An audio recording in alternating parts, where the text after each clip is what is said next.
Good evening and welcome to Royal Flush, a D&D game played with friends. When we last met, our intrepid adventurers had been exploring the city of Stargrave. Anna had reported in to the caretaker of the Seekers, Keeper Aldous Rothschild. Also of note is Annalith's father, discovering as well that Maeve is her half-sister. As we begin our session today, everyone has left and decided to meet back up at the Ivy and Vine. So, how do we begin?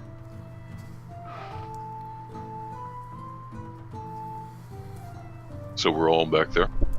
You guys had headed back there. I think we had all agreed to go to the wizard stuff to sell some stuff, because I remember slamming back my meat and being like, let's do this shit. And okay. Yes. Yeah, we were going to go to the magic shop again because the others had made those that hadn't gone curious. Okay.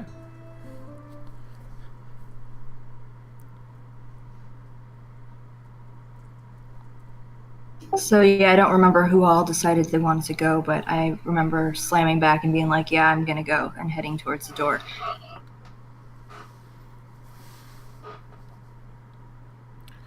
Alright, so who's all going? Maeve. Alexius definitely needs to lead the way. Yes, Alexius was directions.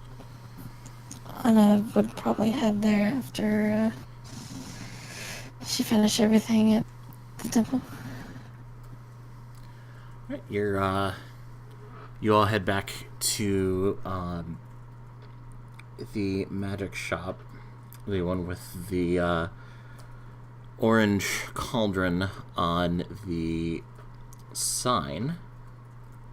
The formerly gold pouring sign. The formerly gold pouring sign that is now in awkward color.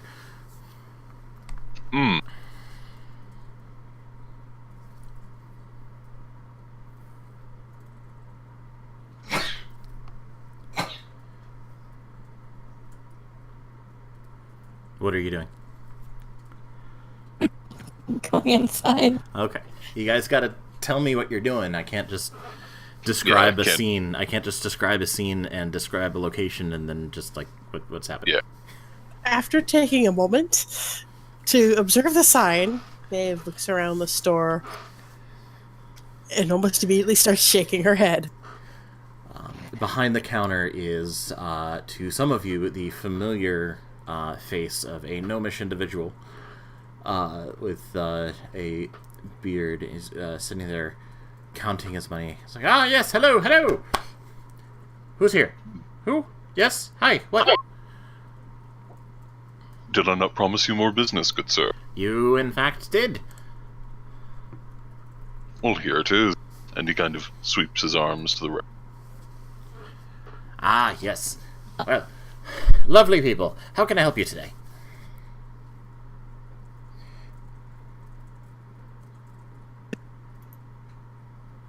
Well, if no one else is going to speak up, I could use some acid.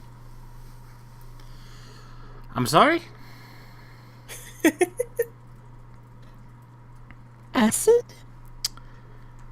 You are probably looking for an apothecary. I might have something in stock, but this is generally more items.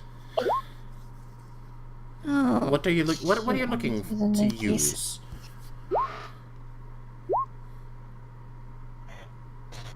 Just doing some matching on a weapon.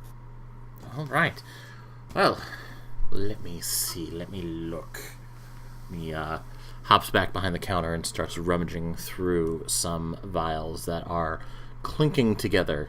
You hear a flurry of motion. You see from your vantage point in front of the counter that behind the counter that various things are being tossed willy-nilly over his shoulder, including what looks like glass vials of sloshing liquid that he's just tossing randomly with no abandon behind him. It's like, no, that's useless. That's useless. That's sour. That's milk. That's no. Here, we have something. He holds up what appears to be a slightly larger, those crystal decanters, the more ornate kind of, with the beveled glass cuts and the rubber stopper top. Inside is kind of a not exactly yellowish, more of a clearish liquid. It's like, yes, yeah. This is acid to be used for the purposes of etching metal. Do not drink this. You can only make this mistake once. I counted. I don't intend to make that mistake. Good, because that would be bad. Also, no refunds. No refunds for drinking the liquid that I expressly forbade you from drinking. Let us be perfectly clear. For any legal issues, and he says that last part a little bit louder, legal issues. Anna, show him why you want it. It'll either scare him or reassure him. Oh, for, like, show him the engraving? Well, I meant show him your pepper box thing. Oh, well, it's not actually a symbol. You don't have most of the pieces with you. You gave one to your enchanting friend, and then other stuff. I don't know if you left it out of your workshop, but you don't actually have like pieces of the gun on you. Yeah, it would have been a safe place in the workshop. Like, she doesn't leave that kind of stuff in the open because she doesn't want anyone stealing the ideas. She does pull out,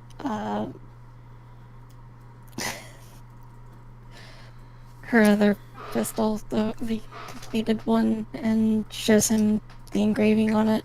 That's, I think we decided on Celestial from that. Ah, yes. What is this, tempered steel? Iron? What is this? Steel. Steel is good. Steel is very good.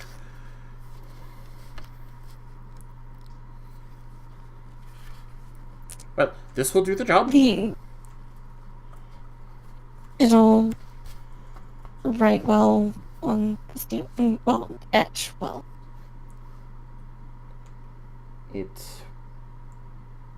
From what you know of the acid, and you've used this before, and you've got the setup to be able to use this. It is definitely enough for your purposes. Trying to look this up, and you've got enough in the vial that acid. I need to have a list of this somewhere. Oh, chemical acid. 1 second.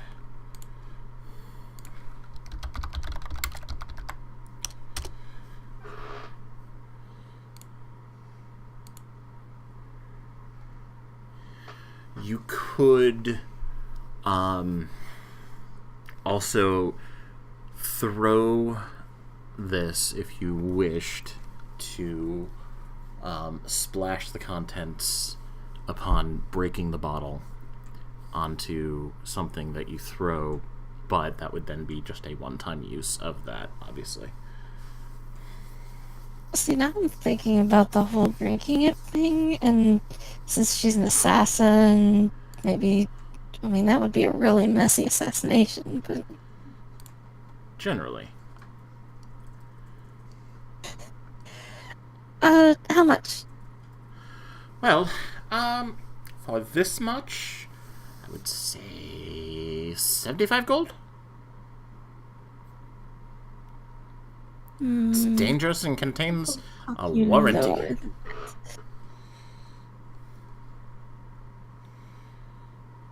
Well, if it's so dangerous, yeah, I'm doing you a favor by getting you to part with it.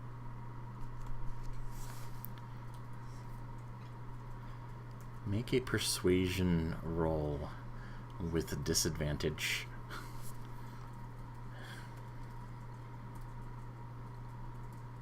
Haggler, I'm not. Oh! 12. Okay. Well, it is dangerous. But you are buying it from me, which means you need it. So, nope, 75 gold, that is the deal. You may take it or leave it.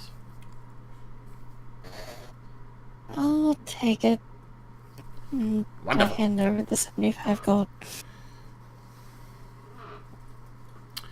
Okay. So you have a flask of alchemical acid. Make sure to mark that down.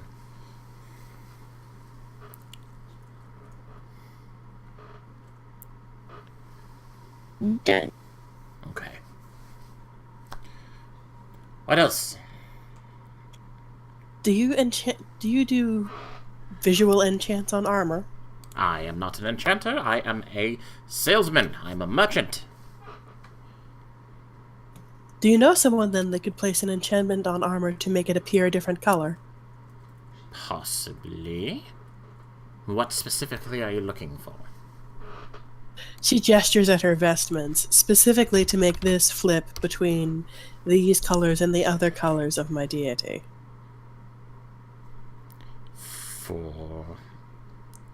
Would this be a one-time thing, or in general? I would like to be able to repeat the trick. That would be... I realize it likely will not be inexpensive. I might have something to help you with that. He starts... he hops over the counter, actually leaps over your head, and lands on the floor in kind of like a three-point landing, and then immediately takes off through the stacks of shelves. It's like, yes, no, yes. This is useless. What is this doing here? And comes back out with what looks like a cloak clasp. It's a piece of metal with silvery edges, kind of a filigree, and in the center is a glass jewel. You can tell that this is not actually an actual jewel. It's not as heavy as you would expect it to be, but it is a kind of a clear glass. Yeah, hold on to this. Take this. Take this. Take this. He holds it out to you. She takes it. Okay. Now, place it on your armor. Hold the crystal. And turn around 2 times. She raises an eyebrow, but does precisely as instructed. Which direction are you turning? To the right. Alright, you make 2 rotations to the right.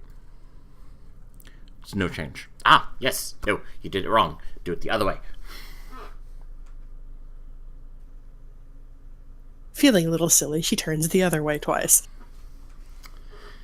As you do, you take a look at your armor. There's still no change. The shopkeeper is barely containing his laughter at this point. I just wanted to see if you would do it. No, actually. Are you done having fun with me yet? No.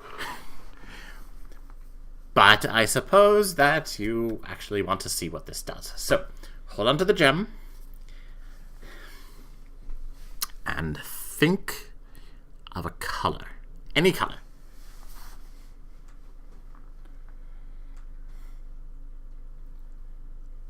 She does so. The color she's thinking is white. As you're doing so, the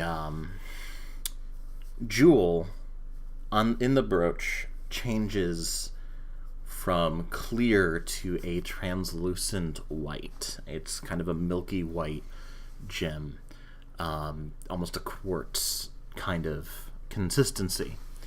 And as it does so, there's like a rippling effect from the entire clasp all across the piece of armor that it is attached to, and the black leather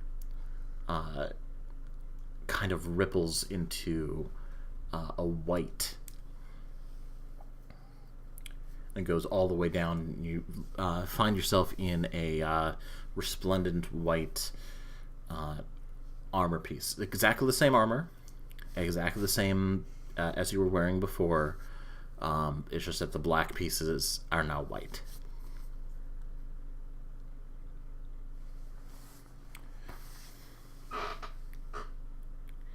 Alright, you may as well tell me the bad news. How much do you want for it? This is called the Brooch of Many Colors. And this will run you about 150 gold. Now, the important thing to remember about this is that the color that applies to your clothing is splendid. Also, if you take the brooch off, it reverts back to what the original color was. It doesn't actually stay. You have to actually have it on, but it looks fabulous. So not permanent. So long as you leave the brooch on and don't change the color, then it'll last as long as you like.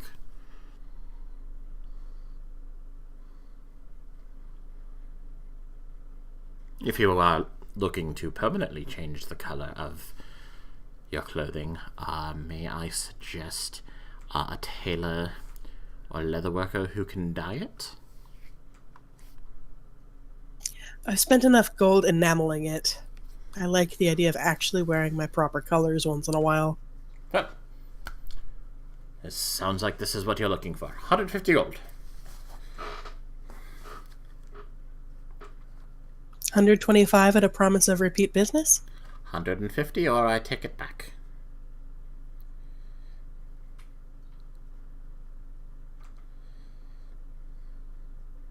At this point, Eleni, who has been wandering around and poking at things, not necessarily wearing them, but poking them, kind of looks over and goes, that's not a bad deal for being able to change that to any color you want. Maybe hot pink would be kind of nice sometimes. I mean, that would really make you stand out in a crowd. Are you still touching the brooch? No. Okay. Her eyes have narrowed at Eleni, though. Oh. What? There's also camouflage Also, welcome and possibilities. nice try. So, 150. Alright, deal. Excellent. So, like I said, that is the Brooch of Many Colors. You can change using an action. Question. So, Oh. if you wanted to actually dye the clothing itself, there's a tailor across the way. His name's Reyes. He's always screaming out, "Die, die, die." Yes. For what? Yes, there is. Yes. Yes. Okay.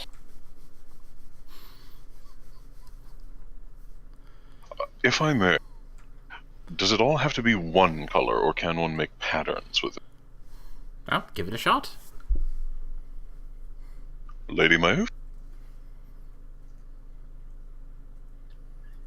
You're handing it back after you try it. She hands it over to, Oh no, I quite insist you try it. I'm not one to test out. Oh. Found something you like already, then? It could be useful. She imagines her vestments being, white and bright blue. Make a, this would be just a straight wisdom check.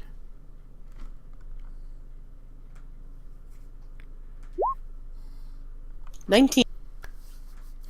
As you're touching it, you're thinking of how to think of your clothing in a pattern that you're just holding it in your mind, trying to apply the image from your brain directly onto the clothing using the crystal as a focus.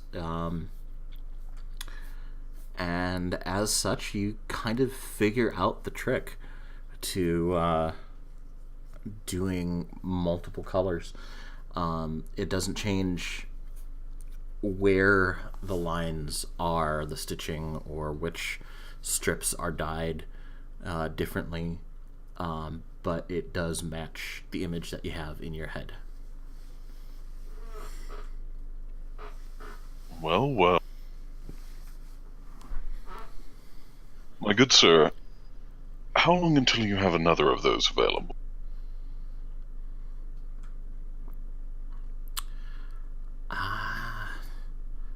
No, I didn't ask for that specifically. I think it was sold to me for somebody who was trying to get rid of it. I can keep an eye out. If you would, that would be ever so lovely. Why would anybody want to get rid of that thing? Stickers. Perhaps they had no longer any use for clothing. I don't know. I don't ask the questions. I just buy and sell. That is what I do. But yes, if you can keep an eye out for one of those, I would be deeply appreciative. Fantastic. And will gladly buy it from And your name, sir? you. You know my name. I don't think you actually gave it to me last time. Ah, well then, forgive me. I am Lord Alexius, of the House Cenarius, ruler of Gorkrov. Excellent. And where can I reach you? Ah, if I may... He lost Maeve it. Stickers. and Anna lose it. Eleni pokes her head out from the aisle that she's wandered down. He lost his castle. Yes. Yes, I have. How do we lose it? No, I'm not asking a question. It's We can quite the discuss- story. We can discuss that in a moment, good sir. I would have words when my companions are done with their business. But, in truth, you can likely leave me a notice at the Hall of the Seekers. They will likely pass on the message. And Alexius kind of looks to Analeth for a moment, raising his brows if in, yes, that word.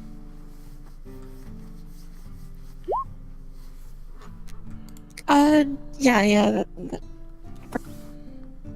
Excellent. My thanks. Don't know why the music's not looping. Anyway.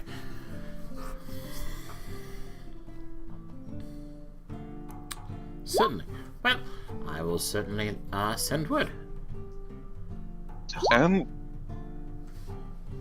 in addition to your kindness, I will gladly pay you 25 gold extra for finding such a thing. I would not turn that down. Consider it an incentive. Well, alright. You have my thanks. So you hand him the gold. It almost like swiftly disappears from your hand and like right into his pocket. It's like, yes. So, will that be all? Eleni pokes her head out again. Do you have anything for fighters? Maybe to make somebody, I don't know, stronger, or faster, or I don't know, just better at doing the thing? Possibly.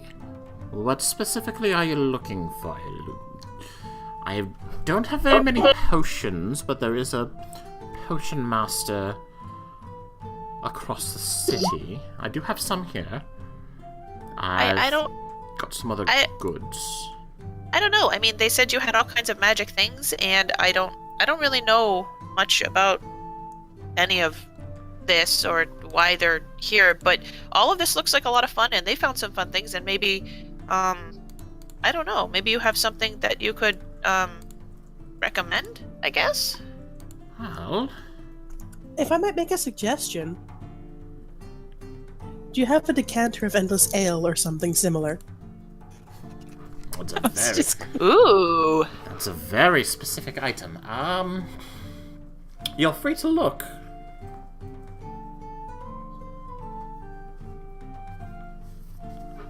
Maybe one that we could attach to a hat of some sort with a little straw going down the mouth. Oh, I like that hands-free drinking! You're certainly free to look. Alright, Eleni just wanders back down the stacks again, poking and prodding and stuff. Since she doesn't read so good, this could be entertaining. As you're looking through, you see, a few different things. You see, a pile of scrolls. You see some weapons that are not exactly gathering dust, but kind of placed haphazardly on stands and shelves. Maeve follows Eleni, completely curious and entertained. You also, as you look, are able to, there's a couple things that stand out to you. There's a, where is that?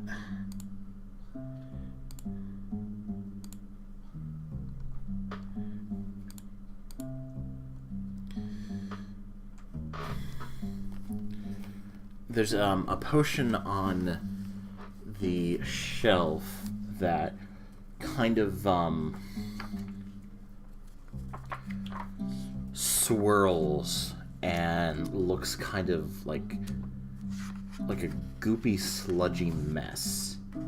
But you do see it kind of also glows, and there's something in the bottom of it. The shelf is a little bit taller than Eleni, so she's got both hands on it, and she's like on her tiptoes looking at this thing, and she just points at it and calls the shopkeep over. Hey, what's this thing? This? Well, you see...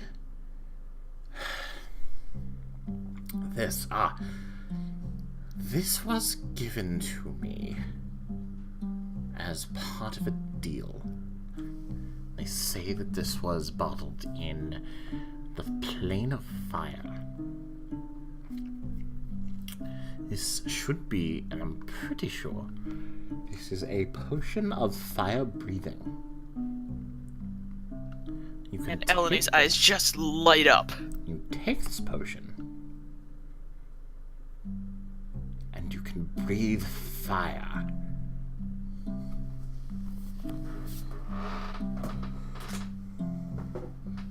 Okay, I like this idea. I want this. Huh.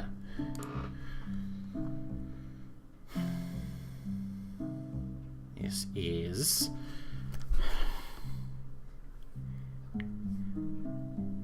800 gold. And this does not shock her or stop her at anything at all. She just pulls the gold pouch off of her waist and hands it to him. I don't know how much is in there, but that might do it. How much is in there?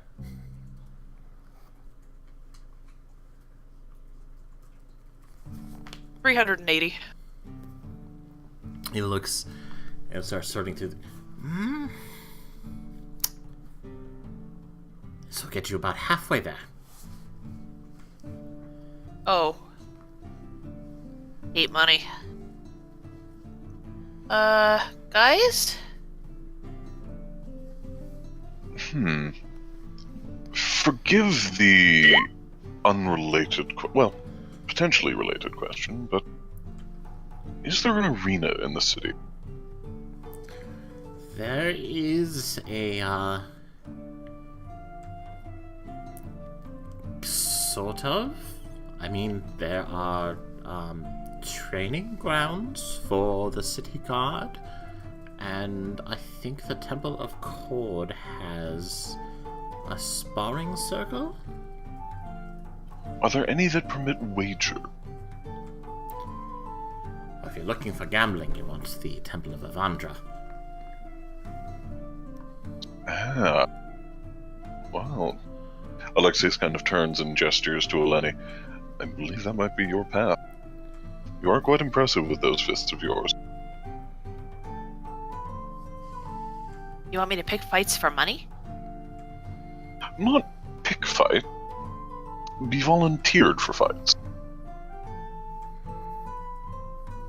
She just sort of... You want her to be a gladiator, basically. Okay, she just sort of stops and, like, thinks about this, just sort of staring off for a minute. Kind of looks back at Alexius and goes, I don't really see the difference. Think of it this way. The people in the arena are there by choice. You are giving them what they want. People line up for a beating out here? Or to give one as well. There's a certain challenge to it, is there not? The city is weird. But, I mean, if there's money in it and I can maybe breathe fire, that could be fun. Potentially an option.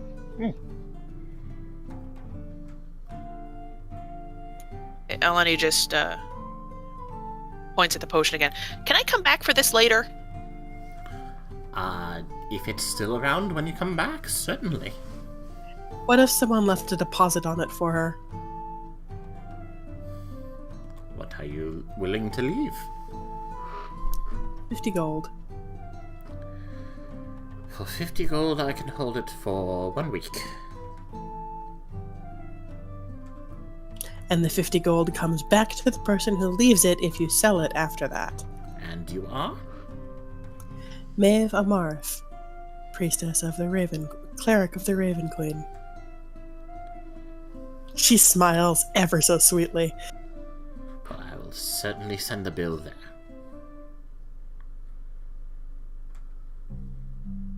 You didn't leave a bill, just the gold if you do sell it. She deposits 50 gold on his counter. Oh. Your patron is certainly one for settling debts.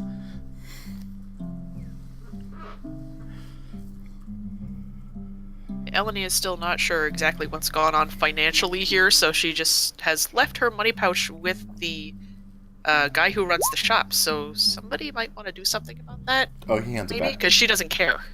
He hands it back. Oh, okay.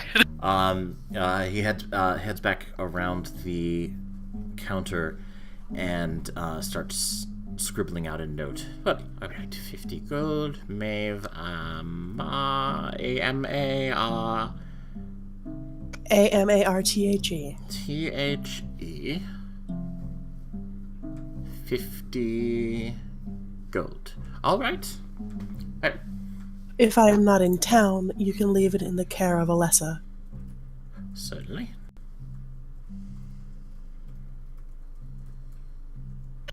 Eleni is still not sure really what to do with her money, how much there is, so she just kind of offers the bag to Maeve because Maeve seems to know what she's doing. Do you want me to keep track of your money for you? Yeah, I don't understand money. I don't know what all these Okay. coins mean. Okay. How much does Eleni have again? 380 right now.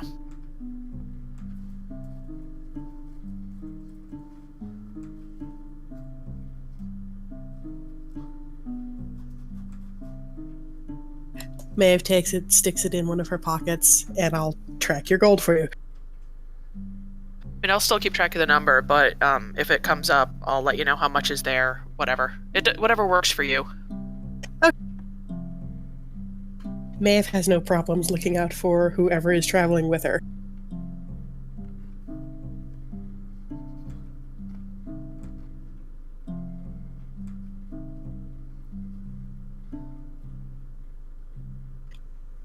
Maeve floats back and takes a look in those scrolls. Okay.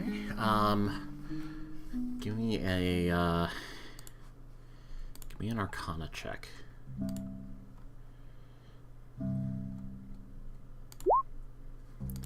$13. You see, through a pile of scrolls, you see 8 different scrolls of varying complexity, and there are only a few that you can probably figure out based on the languages used, based on the alchemical symbols, but there are a couple different spells that could be used by you. There's one in particular that stands out in a shining golden script. It kind of glows, the ink on it kind of glows as you move it about.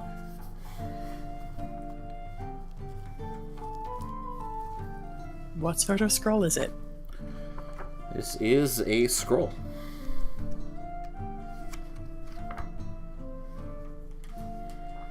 Eleni has gone down with Maeve to look at the scrolls and has unrolled one and is currently doing that whole Gaston thing when he has Belle's book and he's like turned it sideways. How do you understand these things? There's not even any pictures. I'm fluent in 4 languages and learning a 5th. Let me just see something real quick. With an Arcana roll of 13, this spell scroll is... In short, Eleni, I enjoy studying books and words and languages. actually one that you couldn't read. This is a spell scroll of Crusader's Mantle. It is a divine spell, and thus one that you can use. Interesting. Shopkeep, Yes? what's your name anyway?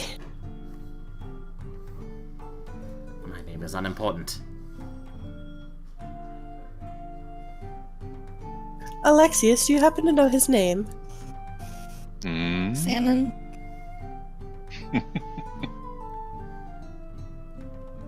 Did Onolith say that out loud?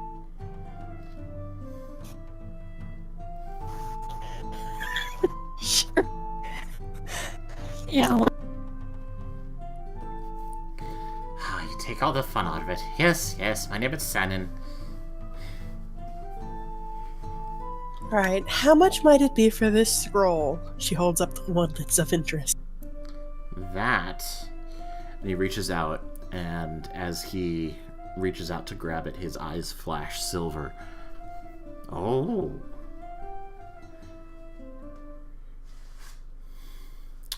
This is important. I could give this to you for... Carry the one... 1100.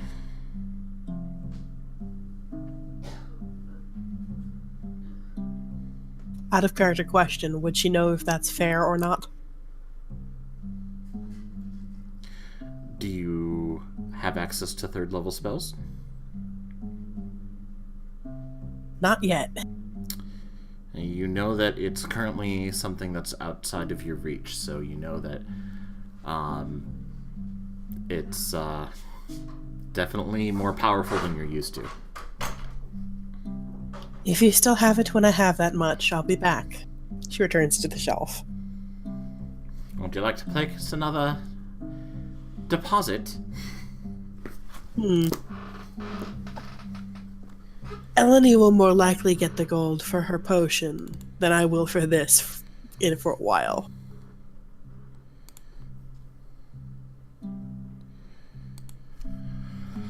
Oh, well, I will find someone to purchase that. Magical items and stuff at your level is probably going to be outside of your price range. Just Figured. FYI. Figured, was just curious. Yeah. Besides, I got what I wanted. By the way, if you're that off put by us know your actual name, we can just call you unimportant. Fine, but it's... You take all the joy out of everything. You know that? She's giving him the sweetest smile. Anna, you're horrible. I had a bad day. Hasn't been that bad, has it? Well, we did Well, get a you were sister there out of for it, so... It's kind of nice. Yes. Hence Maeve's comment. It hasn't been that bad, has it?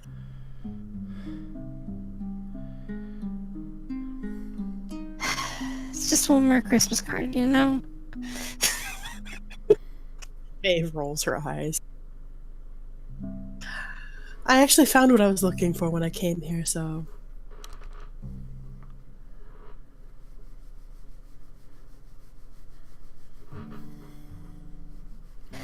Anything else?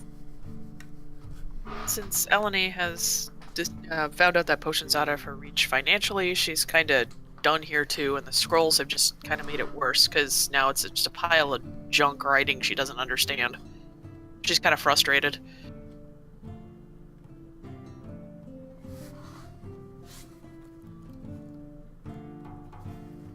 Okay.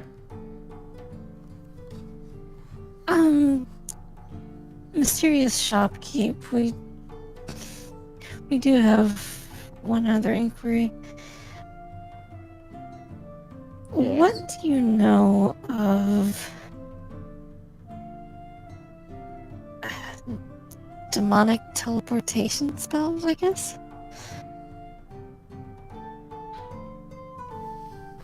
Demonic? Why do you want to know? Because we're trying to Well- find Lord Alexius's manor. Yes, I'd hoped to speak with you myself on the matter. He has fantastic manners. Oh, well, thank you, sir. His house, actually. Oh, Yes.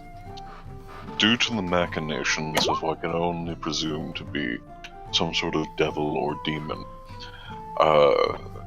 my castle has been transported, and I know not where, but the presumption is towards one of the hells. what I do know is that it's probably a good idea to find out where first before you start opening portals. That is exactly the point. As a man, no doubt in tune with the more magically inclined fellows in the city, I was wondering if you might know where we might find a gathering of them. Perhaps a library or some sort of A gathering of demons? mages. Huh. Those that might be able to assist in extra-dimensional research, shall we say. The Arcanum is... Sorry. The Arcanum is, not too far from the Temple of Ioun.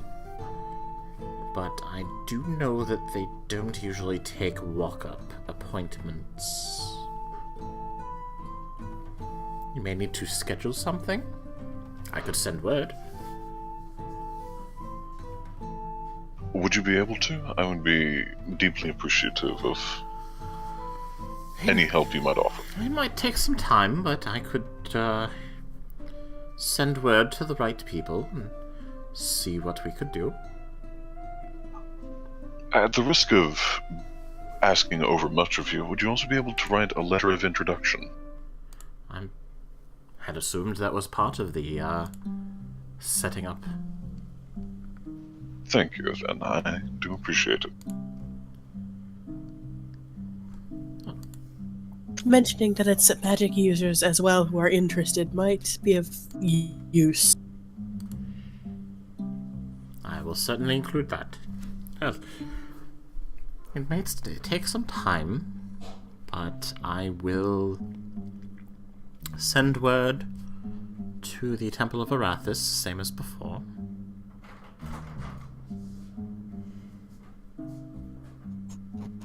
We would very much appreciate that. Certainly.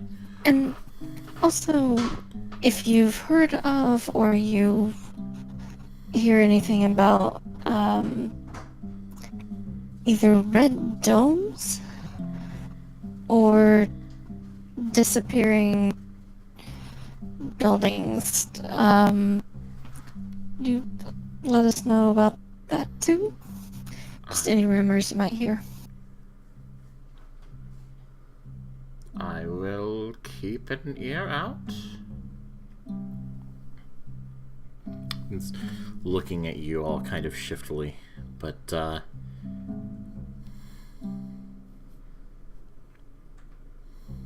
imagine at this point he thinks we're quite the scoundrels. It's okay, I'm a professional assassin. A good assassin.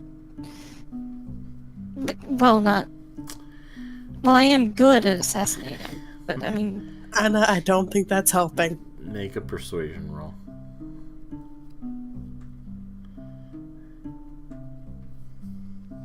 Crap, where'd my character sheet go?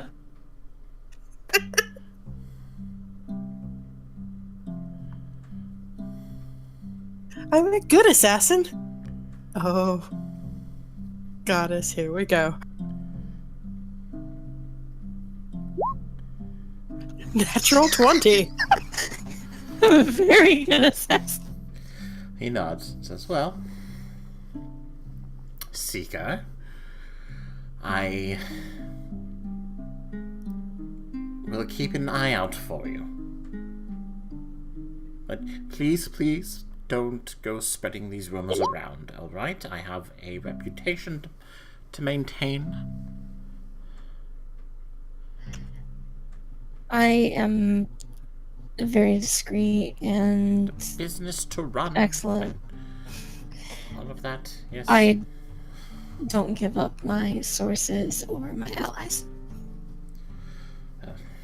That is good to hear. Now, does that conclude our business? I believe at least until we return for Elamy's potion it does. Well, it's getting late. I should start closing up, so with all due respect, out. They start frantically shooing you out the door. Maeve is chuckling as she exits.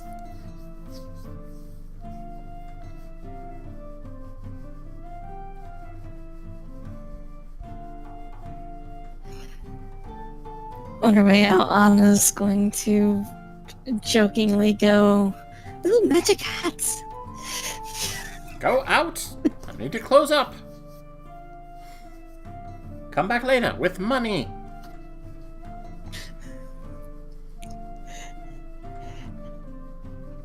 She waves to him and walks out. Money is the worst. Money is useful. Indeed. It's not the end of all things, but it's useful. Alexius, I think you had in mind something that we might find around the more militant temples. Perhaps. I'm... Actually, what was Eleni, the... Oh, sorry. Eleni, did you happen to know where you were supposed to meet Serena? I mean, I wasn't supposed to meet her. I just was told she was going here, and I don't know where in here she is. Ah.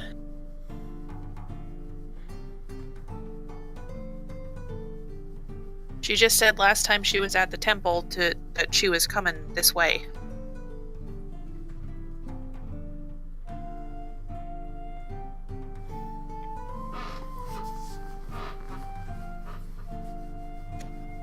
Well, we may run into her still.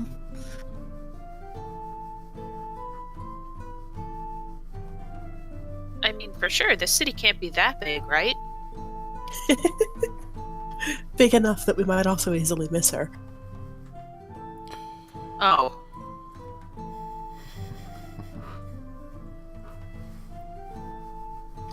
Anna, did you happen to know if there was someone who does scrying? Out of character, can I do scrying? Do you have the spell? I'm checking. Do you have it prepared for today? No, I don't have the spell at all. Then no.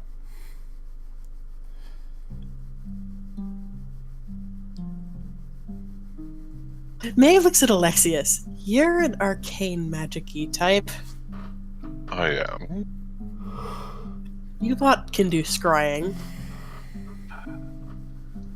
You are asking the wrong sort of mage. It would be essentially the same as asking, oh, all clerics can call on lightning just because one of them serves the god of thunder. Scrying is a very focused field, and not one I am particularly adept at. Maeve, I want you to make a history check.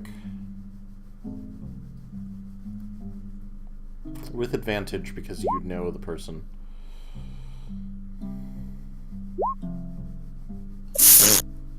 15.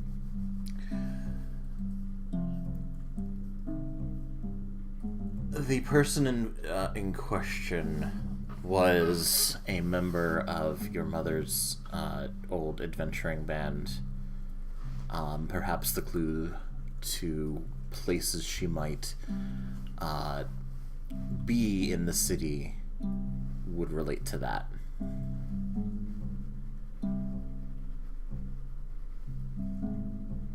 There is a Temple of Bahamut around here, right? There is. Out of character. I have an idea of where I might check, at least. Y'all are welcome to come along with. Yeah, sure, I'll go with. Indeed. He's closing up shop. How late in the day is it? It's getting on to evening now.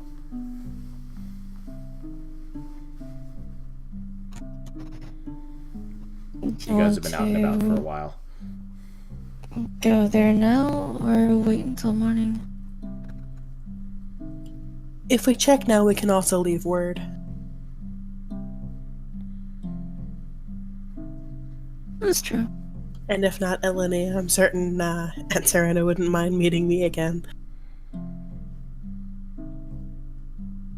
To say it's been a few years might be a bit of an understatement. As you're sitting around talking, there is a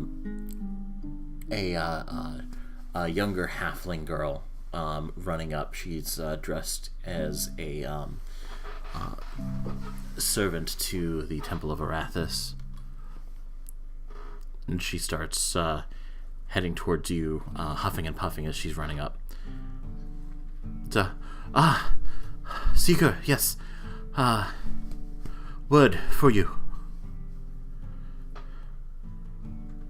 She holds out an envelope.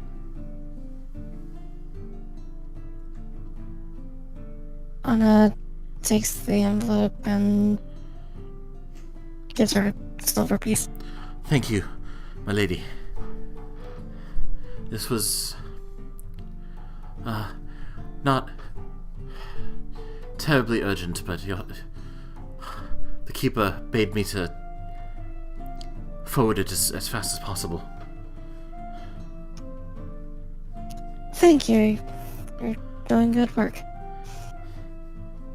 He told me to tell you that mail on your desk has been piling up. I'm sure it has. It's called being in prison for weeks.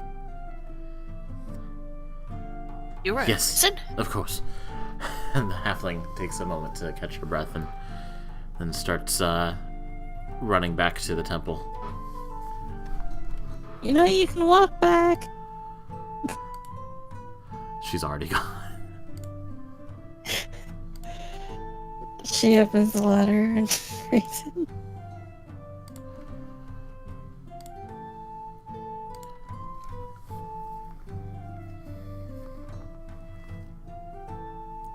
Did that pop up?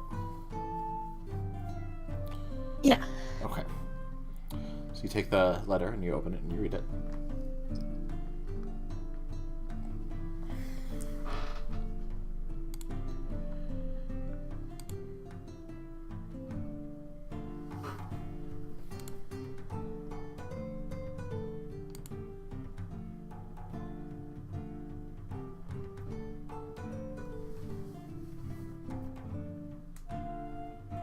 One second.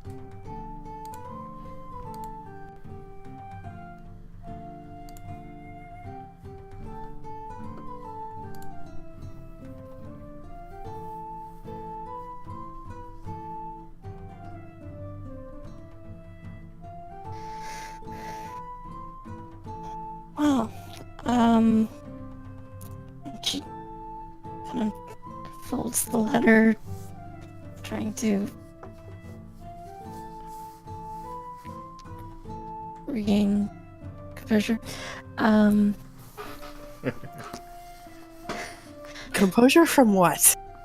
And can I make a perception roll for it? Make an insight check. And Anna, give me a deception roll. 21. I'm real good at deception. I think that's Natural it. 1. Natural 1. What does Maeve glean from your current demeanor and facial expression? She is blushing.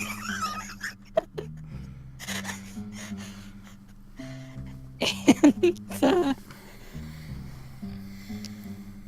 trying desperately to hide that note.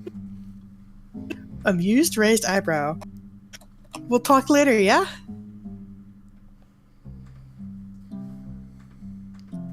It's nothing. Old friend wants me to come visit a town I did a job in a few months ago, and had the Blink. Blink, blink, twitch. That town?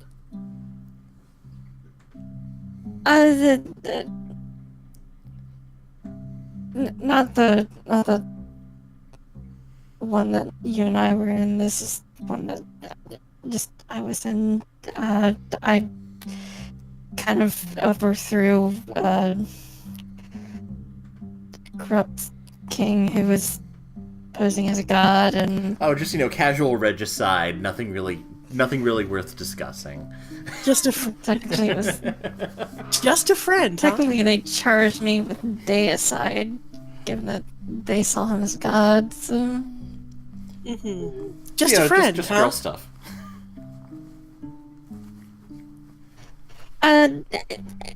she Maeve She was an quietly ally. starts walking in the direction of the Temple of Bahamut, having successfully teased Anna. Anna folds the note, puts it in her pocket, follows along, head down.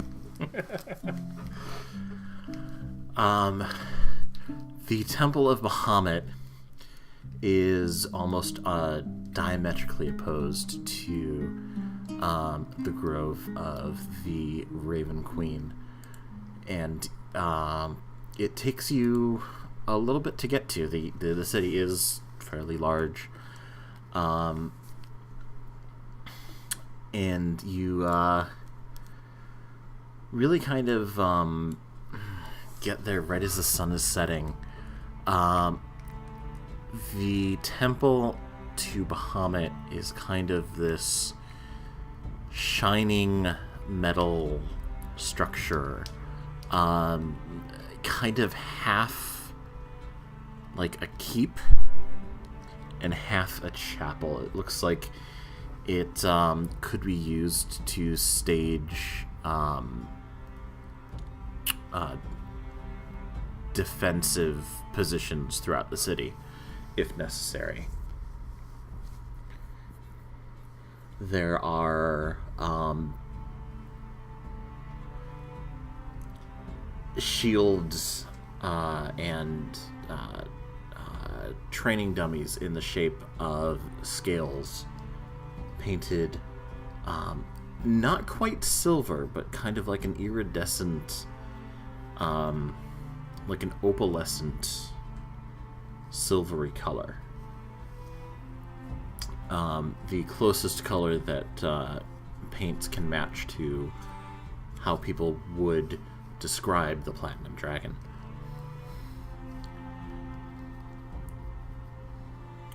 There are soldiers, and there are there's City Watch. There's and there are just other people who are training with weapons, sitting in the twilight and just chatting. There's a couple twilight picnics going on. People sitting there to watch the stars come out. It's cheerful, not necessarily like. I mean, it's peaceful. It's peaceful in a way that's not like serene. It's peaceful in the way that a friendly, busy place would be, like a war camp at rest. More kind of like the feeling that one gets at a market in the holidays, not when it's so crowded and people are trampling over each other, but when people are just generally there and having fun, and there are like stalls with like free drinks and people going around, like just like it's that kind of mood. It's like a college campus in the holidays. Everyone's kind of having fun and just cheerful and relaxed, but not necessarily serene. Maeve looks right at home as soon as they cross the threshold into the area. Eleni has taken note of free drinks and gone sampling. There are actually people with stalls, giving out like spiced rum and. Eleni, Yeah. come back here real quick. Maeve digs in and gives Eleni like 20 of her gold. Not all the drinks are free. The I hate money. The harvest festivals for many cities have already passed, and it's starting to get into the it's not like super cold, it's just a little bit chilly, but you're heading towards the winter months, and the winter light holiday is not necessarily fast approaching, but it's usually not too far after the harvest festivals, winter light being a sort of a solstice celebration. Eleni, 2 to 3 gold at most. Should be enough for what they sell.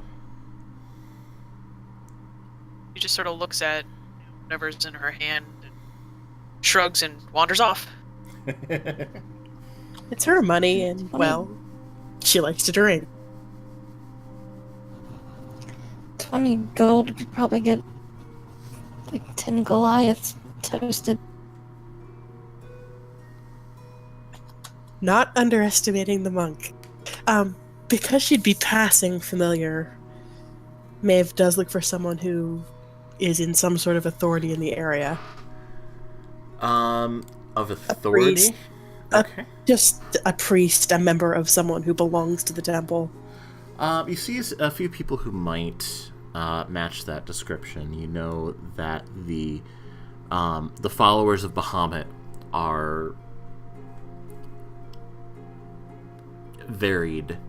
There are people that have a more martial lean to them, and there are people who are more proper priests.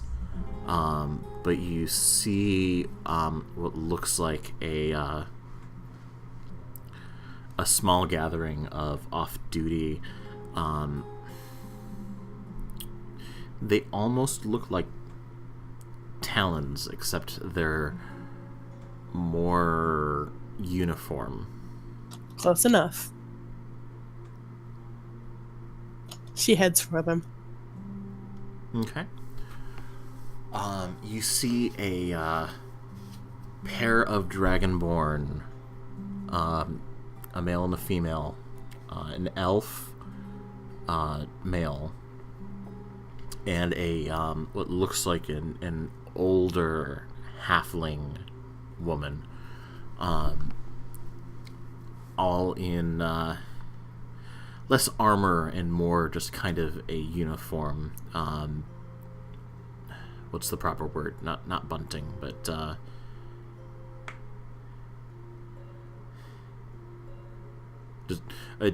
just a uniform kind of with the seal of the Platinum Dragon across their chests, and some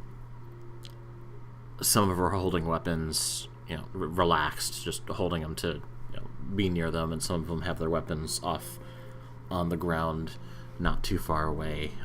They're all sitting under the shade of a tree and watching a bonfire not too far away.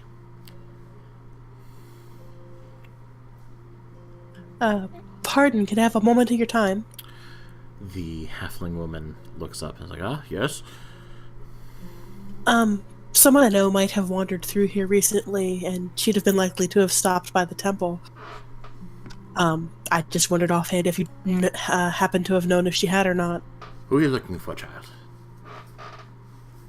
Serena Feathermoon. Serena? Well, that you are in luck. She is actually here.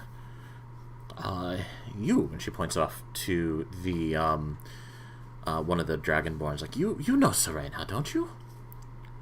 The woman nods her head. Her scales are a kind of a shimmering bronze color, and she gives a big toothy grin. Yes, I know Serena. I think she is inside the temple right now. Would you like me to take you to her?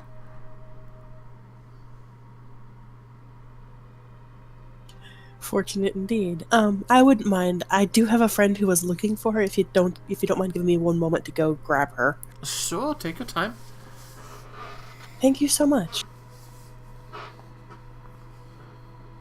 Maeve goes looking for Eleni. And anyone else who'd followed them there. Eleni is somewhere in those stalls full of people selling random alcoholic beverages, just one drink in each hand, grinning her face off, and humming a tune that sounds like it might be a sea shanty, even though there's a very good chance she has never seen the ocean. What do you do with a drunken halfling? What do you do with a drunken halfling? What do you do with a drunken Something halfling? like that.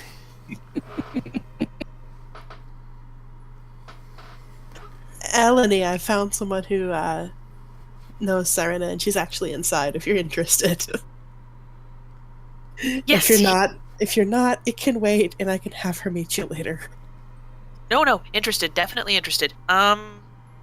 She looks around for somewhere to set down at least one of the drinks, just sits it on a nearby stool, hands over the remaining 5 gold that she has left, even though she's only had a couple of drinks, and, just, to Maeve, and just picks the drink back up and goes, "All right, let's go."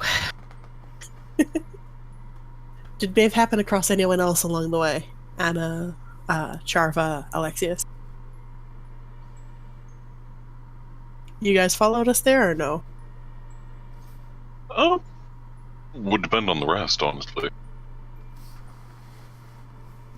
Also, on an OC note, has anyone heard Charva since this started? Sorry, I'm here. I'm being shady in the background. I see. Okay. Wasn't sure if your mic died or something. Ellie, No, I'm fix still it. here.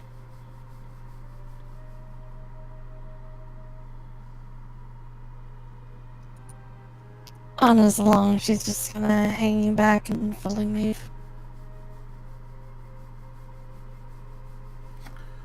Okay. The woman takes you into the temple.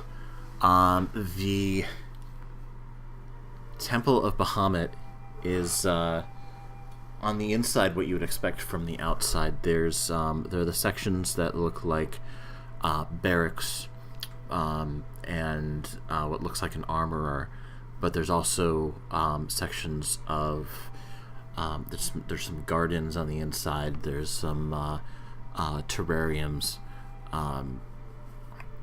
You see some animals, some birds. You see a little bit of everything, honestly. And the chapel inside the temple itself is kind of not exactly ornate, very tasteful, very kind of muted. The silvers have faded to more just whites, marbles, and limestone, with simple wooden pews and a shrine at the front in the pulpit where somebody would be giving sermons. You see a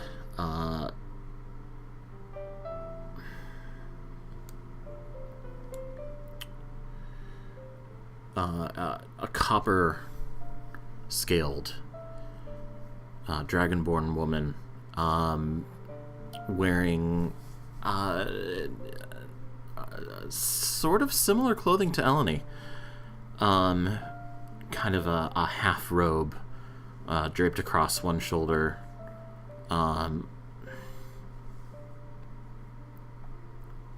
Holding a staff. She's kneeling and in quiet reverence for the dragon. And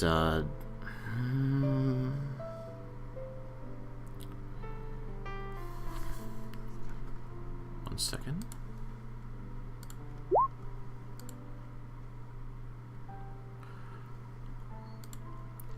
Looks up as she hears your footsteps. She turns around and sees your guide first. Bows her head. Josie, yes,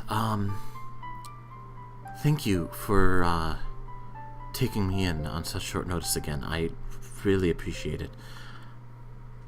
And she turns over and she looks and sees Maeve. She's like, you, child, it's been forever. What are you doing here? 7 or 8 years? About which, yes. I haven't seen you since... Well, since before I left. Since before you left, yes. I'd been back in touch with everybody, but they had said you'd already gone. Have you... Good to see you well. Oh, it's... Maeve goes over and hugs her. She wraps her arms around you, and the scales are warm to the touch, comforting. It's good to see you as well, Chad. You, I take it you have found what you were looking for? I have. I found my path. Good. Sometimes it takes a while to find yourself, especially once you've been lost. But, as you know, you can never be so lost that you can never be found again. You could never be so lost as to not find your way back. This is perhaps the brightest smile anyone except for maybe Anna has ever seen Maeve have on her face.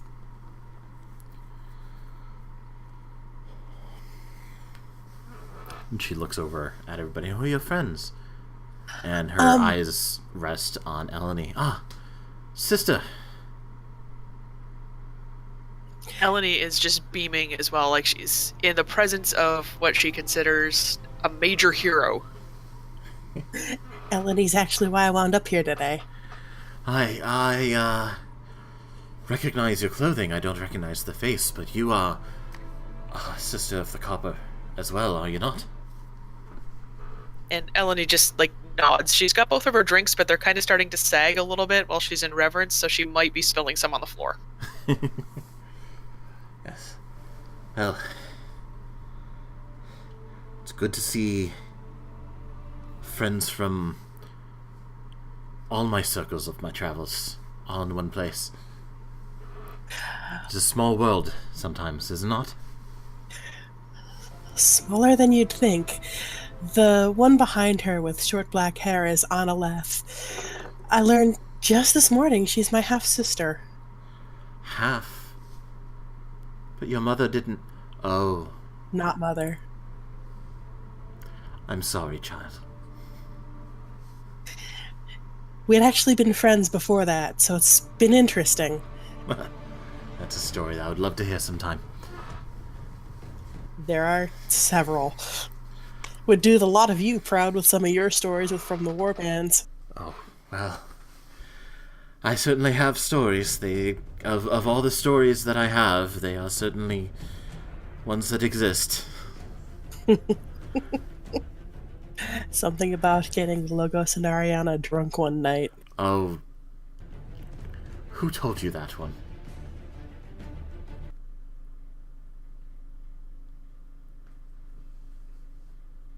Liam. Bloody Liam. Also told me not to tell you. Gee, I wonder why that might be. I don't know, maybe something about threatening to bite his nose off? Well, next time you see Liam, just, tell him that I'm looking forward to making good on that. I think I'll forget to tell him that I've mentioned it to you. Well, you certainly have, a lot of your mother in you. So, what brings you here? Eleni? She just sort of stammers for a second. I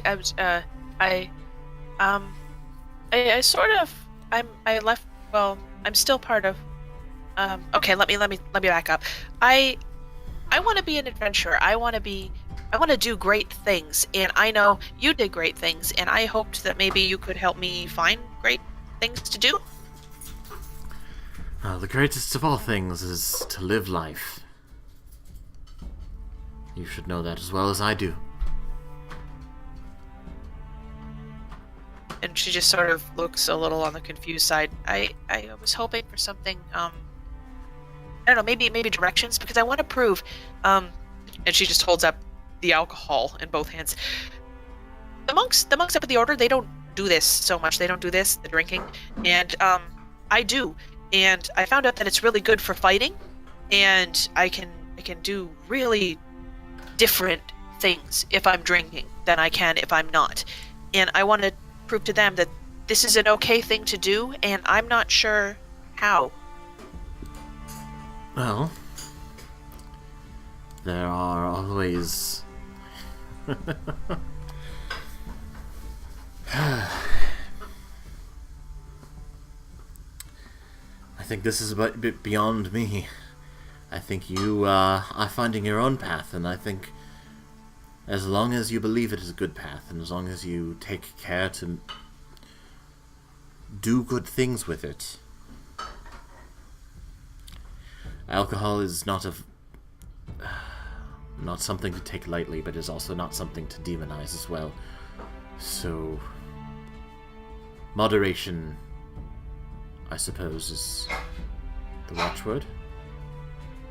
I have no idea what I'm saying here at this point. I don't... You are...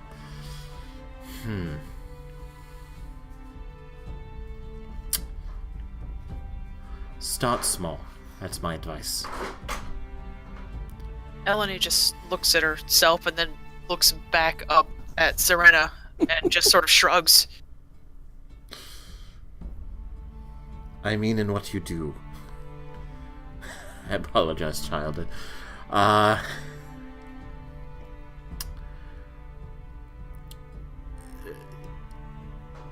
Start small. Do the little goods. Never lose sight of the personal goods that you can do. That's really all of us, any of us that ever did. Myself, her mother, the rest of us. I presume that she told you who we were and what we did? I know a little. No. The main thing of what we did was we never lost sight of the small picture. Do small goods. Do small goods. Do the little things to people. The personal things. That is what people will remember. Legendary heroes come and go, but you will always remember somebody who was kind to you on a day that you perhaps may have needed it. Okay, and she just, nods and bites her lip as if she's thinking a little bit. Sits down, on the floor, doesn't even bother looking for a chair to contemplate as best she can what she's been told. There are... No. I've given that life up. I'm doing my small goods with the Radiant Drake, much like you are. And in that we are equals, you and I. There's nothing that I have done that you do not have the power within you to be. Never forget that. The whole starstruck grin just sort of comes back, and she's just lost to the world now. Trust in the Drake. And she looks back. Well, trust in him as well. I may be a bit biased, but faith in what you do and faith in who you are. In that order. Do you understand?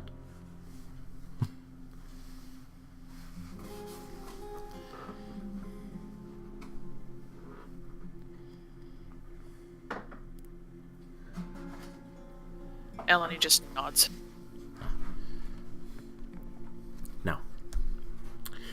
Now that I know that you are a fellow sister, I will look for you at the temple. And perhaps when you ask me to tell stories of what I've done, you may do me the favor of telling me stories of what you have done.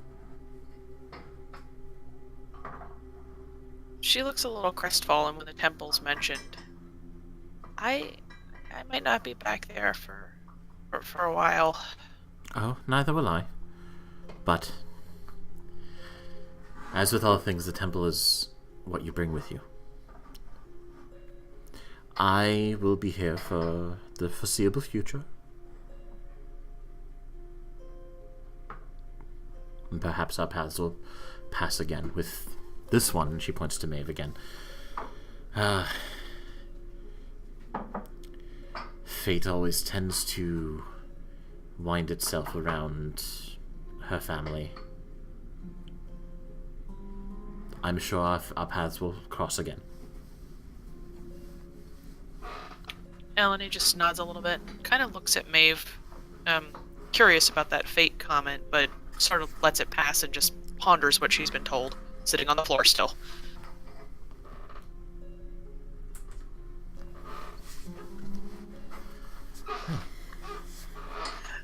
I might let the Lord introduce himself if he wishes. If I may. Alexius, in a rather more muted version of his usual flair, kind of steps forward and tips his head. I am Lord Alexius of the House Onarius, Master of Castle Velngsgrad, and Lord of Gorkrovi. Though one of those titles is admittedly rather ill-fitting. Misplaced? Misplaced is a word for it, yes. He possibly owns property in the Night House? You make it sound so sinister. That is an interesting claim. Well, the property wasn't there to start with. It's long. Yes, I have been rather cruelly denied my family home. To put not too fine a point on it, a demon of some description managed to infiltrate and teleport my entire castle, though not before we took her breath instead. Well, when you enter into a timeshare with Tiamat, there's a lot of fine print. Indeed. Truth be told, I was rather curious if you might be able to help. Side note, timeshares with Tiamat, that's going to be the episode title. On point. Oh, hang on, I'm going to write this down so I don't forget it. Timeshares with Tiamat.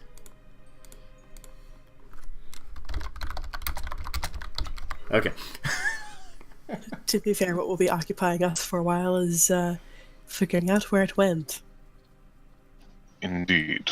And to that end, I was wondering you might be able to help. Well, scrying is, I admit, not something that I am terribly familiar with, but... You will forgive my asking, but what about binding? Binding what? And It's neither the time nor the place. okay, well played, Weary. Well played. Does Anna say that in character? No. Ah, damn, you should have. If she did, Maeve would have lost it.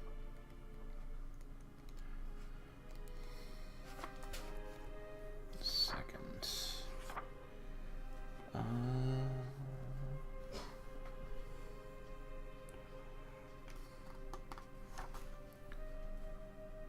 Scrying is a 5th level. Okay. Continue. essentially, and you will forgive my saying so, but surely an inhabitant of the Hells would likely be able to state whether a castle had suddenly appeared. No?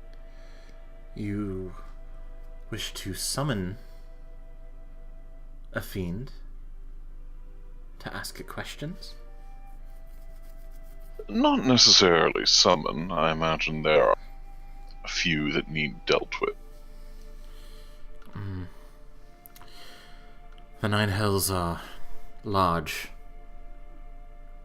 and the chances of you just happening across a fiend that has knowledge of new architecture within it is minuscule. Slim, I understand.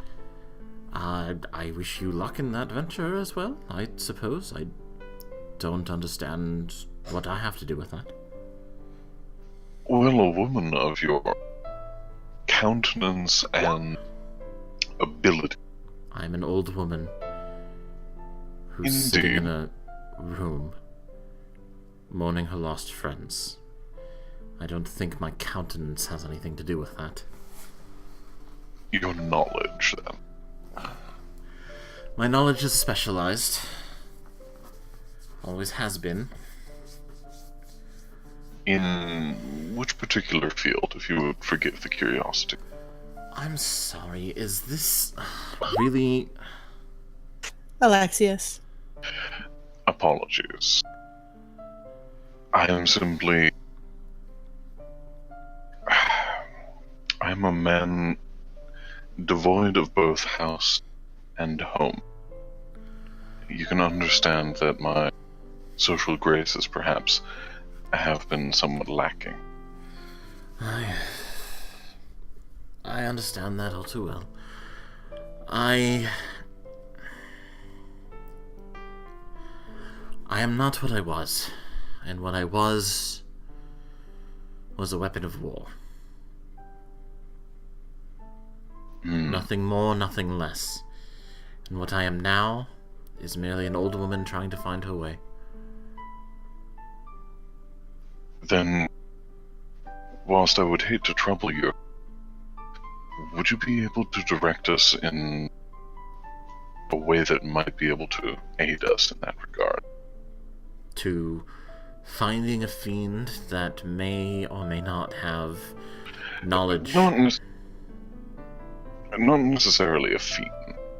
We can probably ask elsewhere.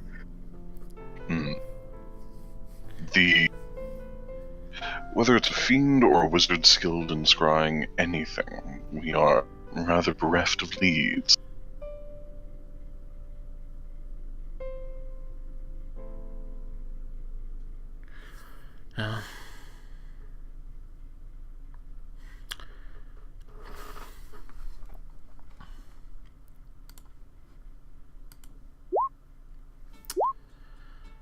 There's only so much I could possibly help you with. But what that might be is very limited, I assure you. I don't have...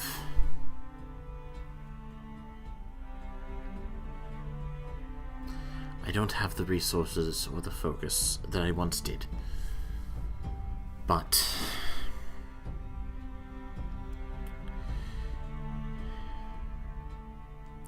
if you're looking for your lost house,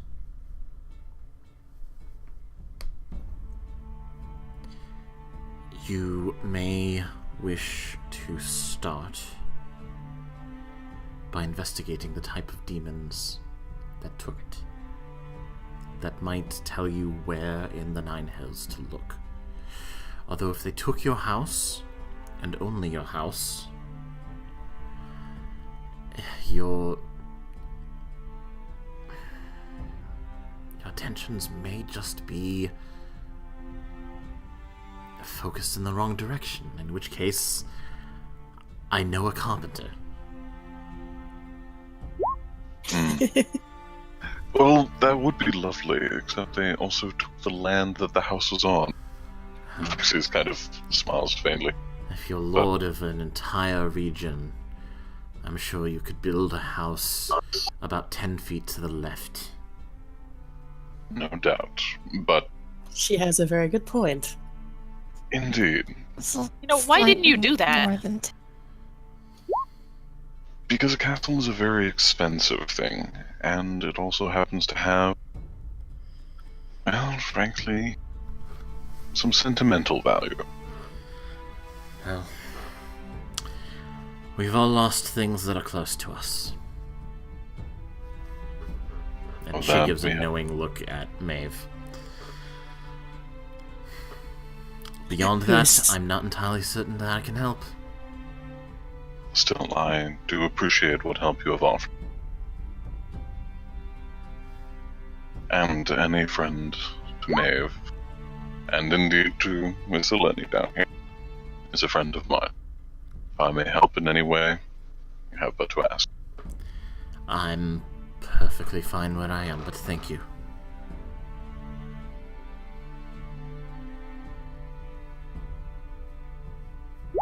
Not really sure what you could do for her anyway, given, find your own house. I don't know how you lose an entire house still. Demons. That's how. You keep saying that, but it's still a whole house. Those are kind of big. Oh, there's a house and the catacombs beneath it. See, that's just... bubble appeared over it, and then just kind of... I don't know. I don't get it. Whatever. The impossible that usually happens. She was not even a particularly strong demon. I mean, we were managing to best her. I don't know, man. I think she won. She stole your house. And we stole her life. Well, presumably, at any rate. Which also probably means someone else did the magic. Thank you. Thank you, Aunt Serena. Oh, thank you as well. You have the strangest friends. To be fair, I started this trip just with her. Points at Anna. That's always the way it starts, isn't it? Oh, sure, blame me. Family is important. Hold on to yours. Blame your boss, I believe.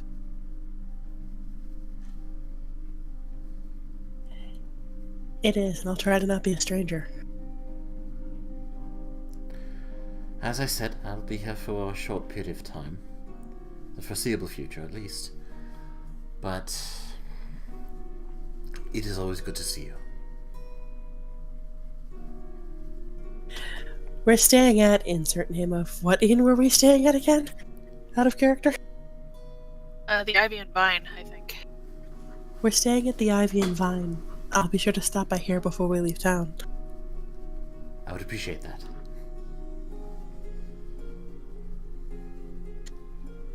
Maeve hugs her again.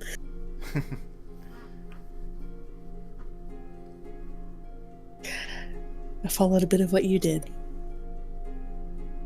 She steps back and bows. Her gear is the black and silver.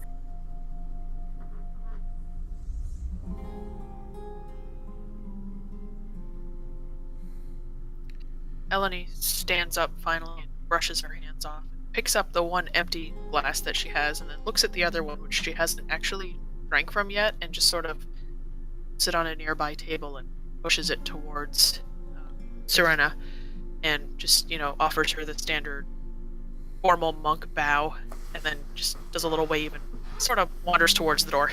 Serena bows to you in return and accepts the spiced rum.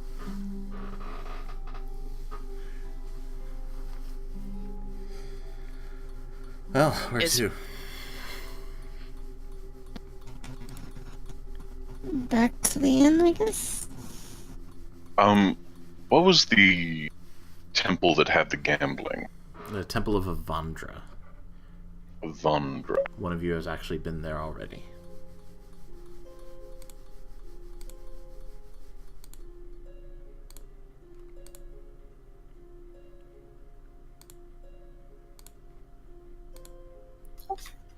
Sharva goes up to him and says, "If you're looking for the Temple of Vondra, I can take you there. I've been there. Recently, in fact." You have? Then I think that would be an excellent idea. And Miss Eleni, Yeah. you mentioned being in need of coin, correct? I mean, I didn't say that. The guy who owns the shop said that I need coin. I don't need anything to do with this. You want the fire-breathing potion, correct? Well, I mean, yeah. Then we need to get you coin. What say you come with, and we see if we can't get you a little bit richer. Alright.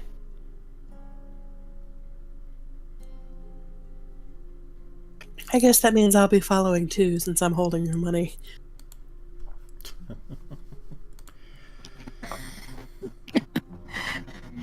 Anna, you want to laugh? Anna knows better, so I want to head back to the temple and do a little tinkering before I turn in. Okay. So, the rest of you head towards the Temple of Avandra. I'm obviously leading the way since I've been there. Okay. Maeve makes a point to stuff her gold and whatnot significantly more securely on her person inside her armor. The pathway to the Temple of Avandra, you follow the circle around the city, and as you head towards the entertainment district, the streetlights have definitely come on, and you see various casinos open around the temple. The temple itself is still, is a temple, but there are casinos around, and there are other shadier buildings with illuminated signs for various activities that you may be interested in. Where are you heading? Alexis would likely be looking for any sort of fighting pits or gambling arenas, you know? Well, there are the casinos. There's one in front of you that has a pair of dice on the sign, and a row of cards fanned out behind it. It's called the Nomad's Pass Casino.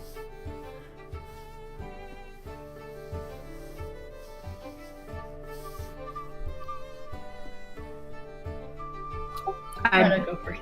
Go wander into the casino. Okay. There's a lot of activity. There are card tables, there are dice tables, there are people doing all sorts of betting on various activities you can see all around. What specifically are you looking for?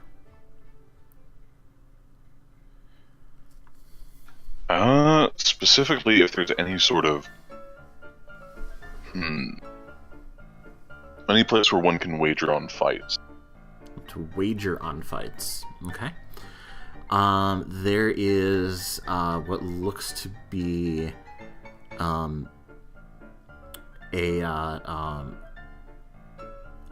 bookie's booth, and there's a sign up that looks like it says it's for the fights for tomorrow.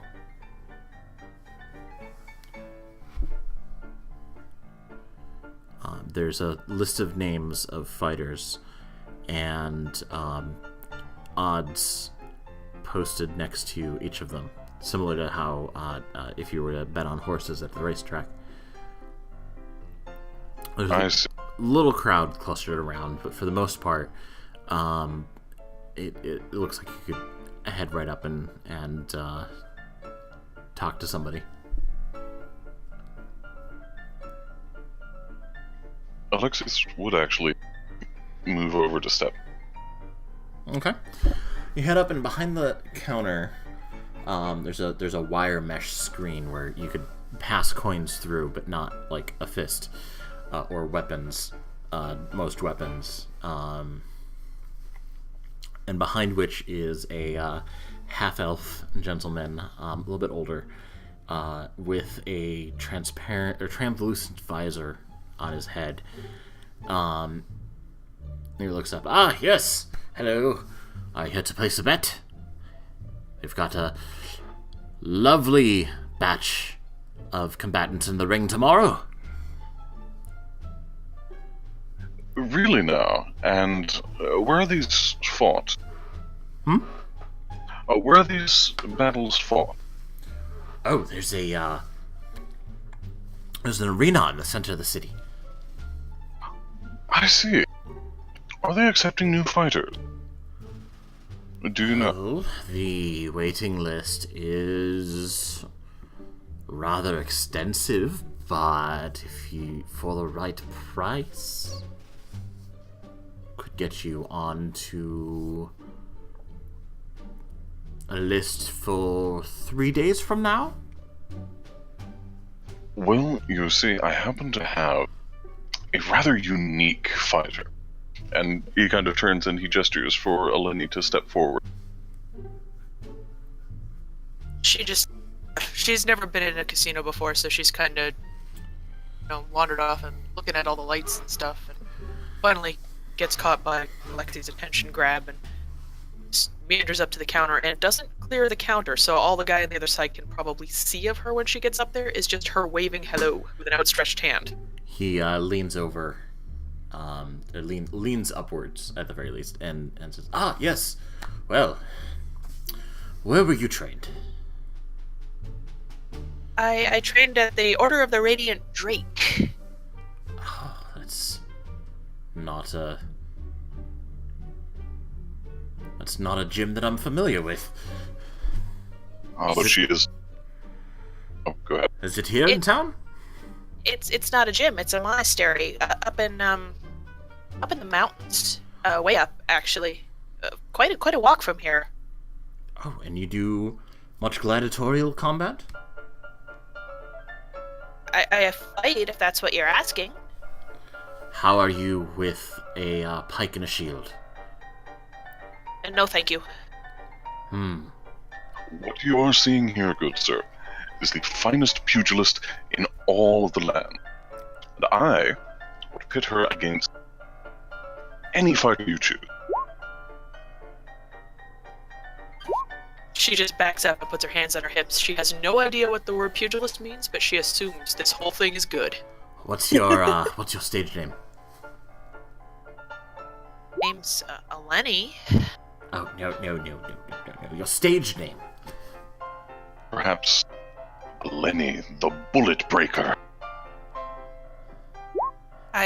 Oh, yeah, I mean, I guess so. I did do that. The Bullet Breaker. That could work. That's good. That's a good name. Well, I could put you on the roster, like I said, for 3 days from now. As an unseasoned, untested fighter, you would be at the bottom of the rankings with a very minuscule odds, but or very, very minimal odds, but with a little bit of promotion. My good sir, if you are looking for flair and showmanship, why, we can provide. No. Come back in 3 days. I'll have it all set for you. Just sign here. He holds a sheet, a stack of papers and points out, sign here, and sign here, and initial here, and sign here. And I need a fingerprint here. Of course. Whatever is needed. Is this to Eleni? Is she supposed to be doing the signing? It's to whoever takes the papers. Alright, she just looks up at Alexius and sort of looks at the paper, then looks at him, looks at the paper, shrugs, looks at him. Eleni, at the risk of being presumptuous, would you mind if I said that I was your manager?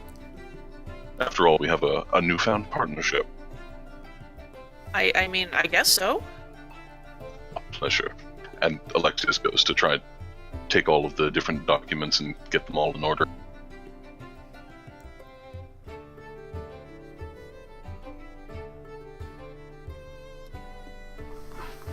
So you sign the paperwork and hand it back. Well, excellent. Come back in 3 days and we'll have this all set. Excellent. My thanks, good sir.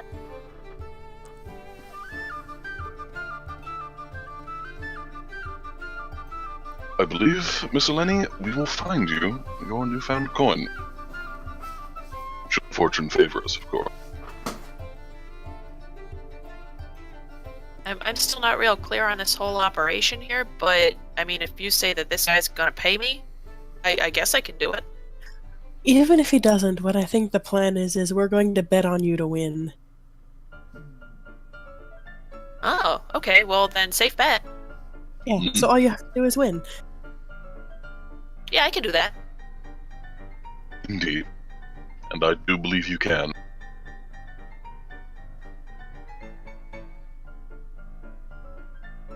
In the meantime, I think we should enjoy the casino, shall we not? Alright, where are you heading? Wherever these two want to go. Or these three, rather. Maeve is along for the ride and not interested in anything at all to do with anything here.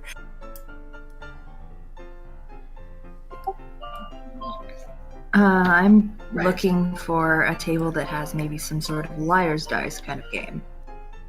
Okay. There's a table up that has a probably close to what you're looking for. It's a one-on-one game with the attendant. The attendant looks up at you and says, "Yes, miss. How can I help you? Would you care to try your luck?" Certainly. How much is the minimum wager? 10 gold with increments of 5. As high as you would like.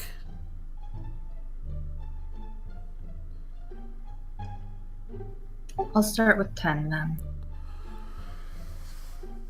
Alright, so he begins to show you a dice game. And what you're going to do is you're going to take... do you have dice with you in person? I do not. Okay, so what you're going to do is you get 3 dice, and you can buy a 4th and a 5th. You're going to try to beat a target number, but not go over. So, what you have in front of you is a D4, a D6, and a D8, and you can buy a D10 for an additional 5 gold. I will try with the ones I have. Well, it depends on... How it works is that you roll the first 3, and then you can, if you think that you need it, if you haven't gone over, roll a D10 and try to double your winnings. The target number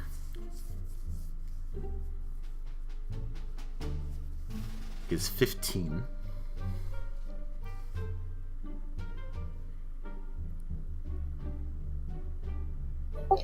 Yeah, I don't want to buy any additional dice, so I'll roll. Well, and see. you buy it. You buy it after you roll to see if you need it. So the target number, it's like blackjack. You get cards in blackjack, and then you can keep adding cards if you need them without going over. So the target is 15. If you hit 20, you lose. If you get under 15, you don't win, but you don't necessarily lose. It's a draw. You get part of your money back. If you hit 15, you get double your money. If you get 16 through 19, you get 1.5 times your money back. If you get 20 or over, you lose everything. So, what I need you to do is roll a d4, and then roll a d8, and then roll a d6.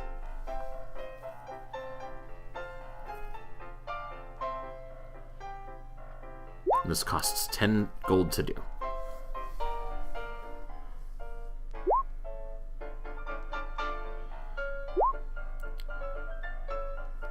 So it's a 2, a 5, and a 6, which is 13. You can try to double your money and buy in a D10 if you want for an extra 5 gold. Right now, if you leave, you're out 3 gold. You put in 10 and you get 7 back. You're out 3 gold if you leave right now. And how much is the D10? A D10 is an extra 5 gold. Screw it, I'll do it.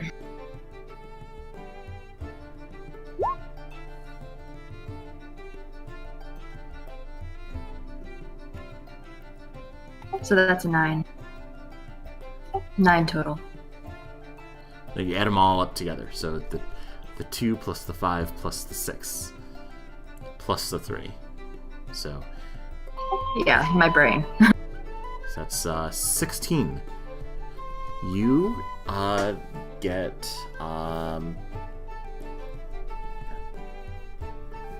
15 gold back. So after buying the D10, that breaks even. I didn't actually have any casino games ready to go, so this is not going to be balanced at all.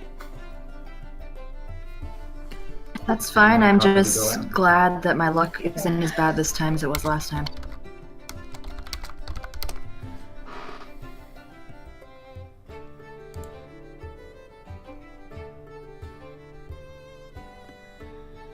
So I look around and kind of see if anyone else wants to try their luck at the dice games, since I just barely broke even.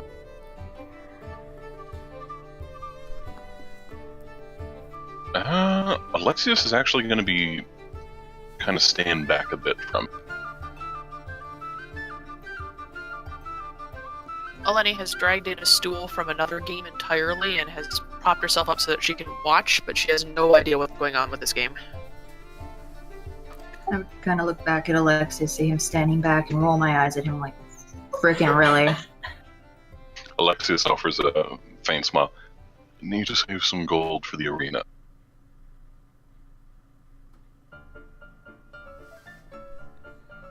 I suppose I'd get up and I'd look at Eleni and say, "Do you want to try your hand at it?" And then kind of back up.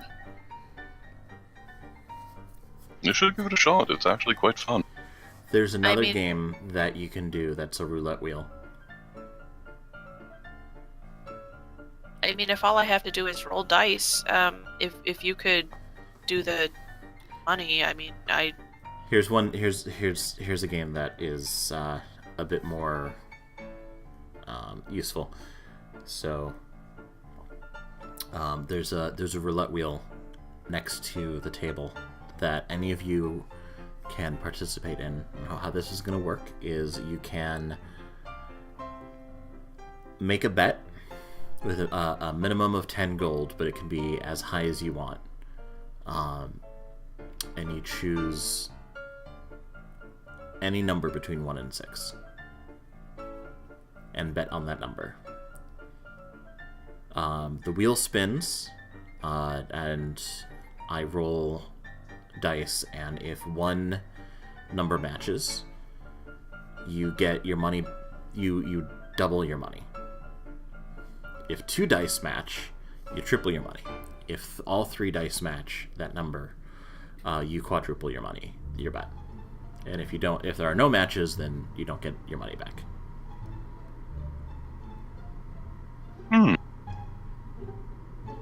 Alexius is going to put down 20 gold. 20 gold. All right.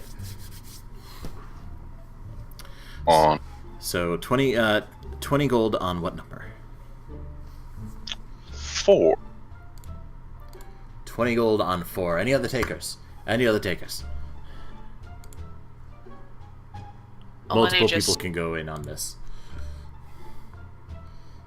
Eleni has leaned over from the table that she's at now and just kind of points at 2 and looks at Maeve and says, "Can you put money, whatever he wants, put it on that. I like that one." Maeve hands over Eleni's gold for the minimum bet. How much gold? The 10. minimum of 10? Yeah, the minimum bet. 10 on the number 2? Yep. Alright. Any other takers?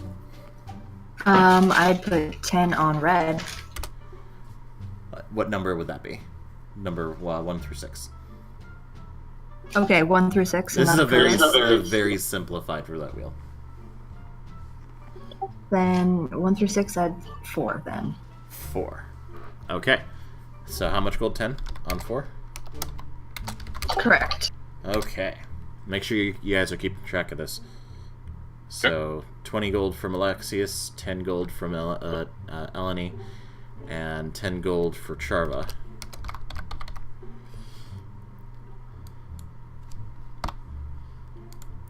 The wheel spins. A 5, a 2, and a 1. Alexius loses 20 gold. Charva loses 20 gold, or loses 10 gold. Eleni makes 20 gold. So you get your money back plus an additional 10, so you make 10 gold. This is good, right? This is good? Yes, this is good. Alright, well, you can have this back then. I don't know what the whole point of this is, like why people do this, but I guess if this is good... You got twice your money. Okay, whatever.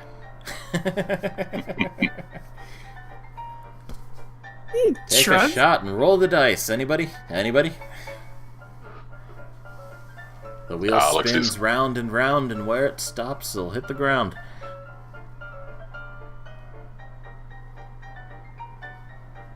Alexis raises a hand. I'm spent. Alright. I have sunk enough coin into this.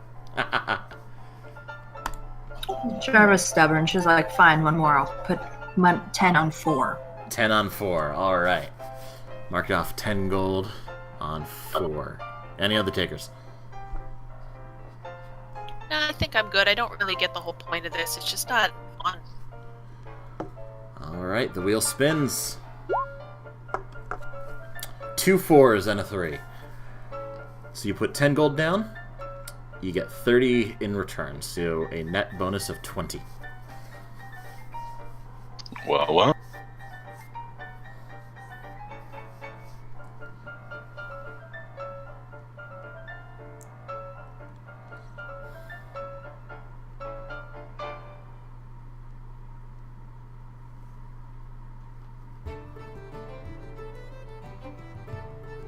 Charva's kind of feeling smug right now.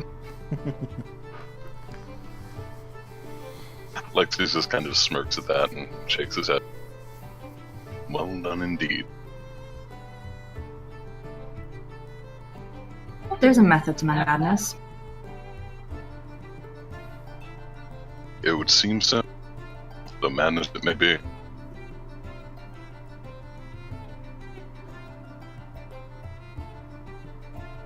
She'll pocket her money and kind of step back like, she doesn't want to play against the house. She's not feeling that lucky.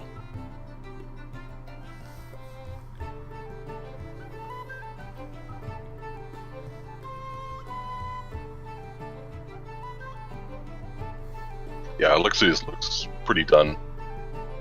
He seems satisfied with the arena fight. Okay. So. Anna's got stuff to do.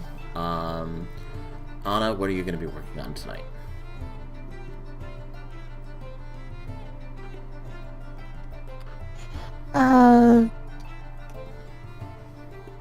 Probably crafting ammo and trying to make some progress on the new gun. Okay. I'm going to have you make a tinkering check with dexterity.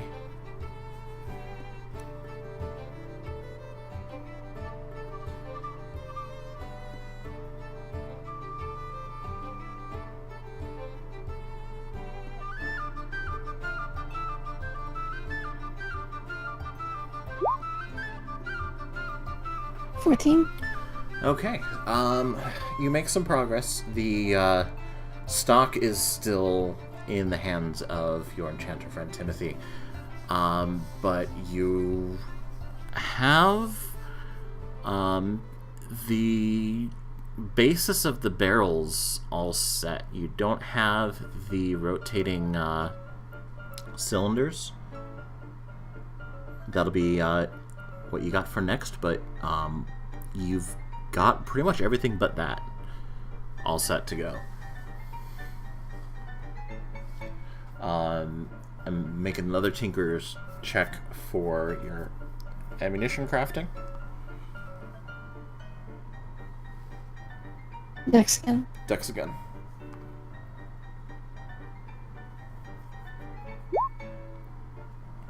$15. You craft another block of ammunition. Same amount as last time. So you should be all set.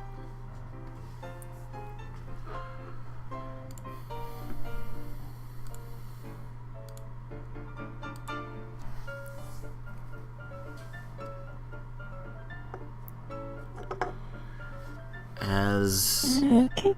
anything else? Yeah. Okay. Well, other than that, she's just gonna sit and contemplate for a while. I did have a question. When is the winter like? It's in about 2 weeks. And knowing where you would need to go, it's about a week's travel. So depending on how early So you she's want gonna to get there. go. Have to be by the end of the week. At the latest. Good to know. Alright. Is everybody else done?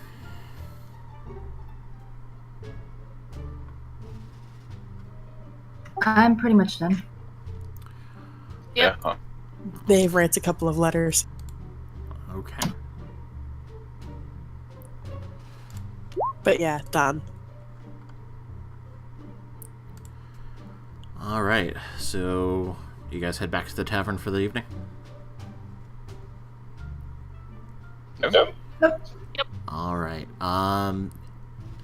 As you head to bed and fall asleep,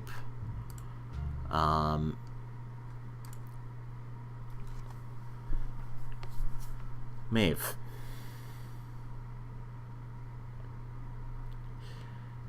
You find yourself... Hang on. Okay, that is going.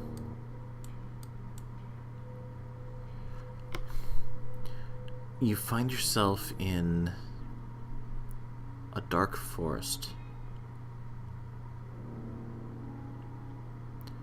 You don't recognize it. There's tendrils of mist all around, about ankle deep. The ground is soggy and muddy. It had possibly rained recently. There's very little light. What you can see is that the forest has a path. The path is in shambles, but it is a path. You make your way through the path, and you start to notice that the trees in the forest are adorned. As you look closer, as you pass each tree, you see that there are effigies. Maybe dolls, maybe something else, shaped like people, nailed to the trunks of the tree. As you keep going deeper and deeper into the forest, every tree has something nailed to it, effigies of people. Humans, orcs, halflings, dragonborn. Very crude representations of people And as you go deeper, you notice that these effigies are not entirely whole. Some have limbs removed. Some have brownish red stains on the cloth.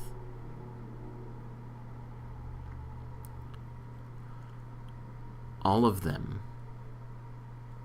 are nailed to the tree right through,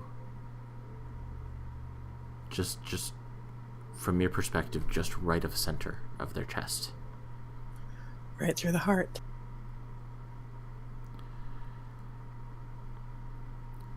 As you go deeper into the forest, there are nails in the trees where the effigies would be.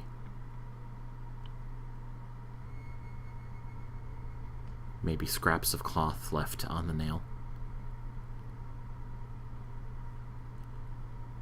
And there are holes in the tree. You can't see what's inside. You don't want to see what's inside. You move closer.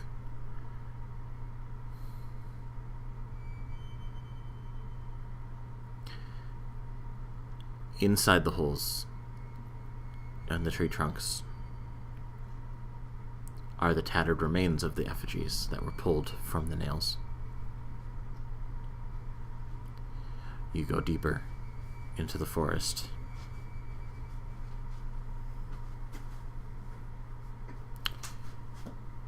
All of the trees have the effigies, except for one.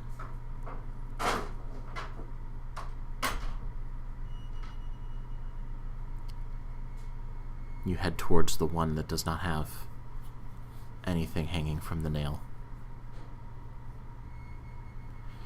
And your hand reaches inside the trunk. And you wake up.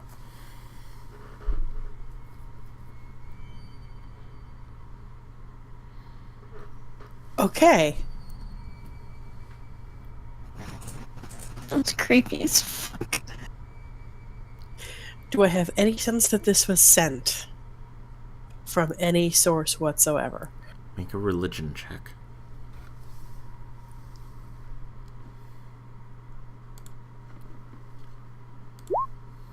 $20.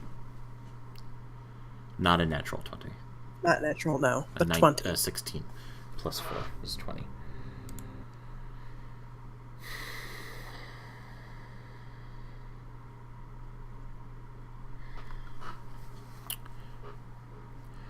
You're not certain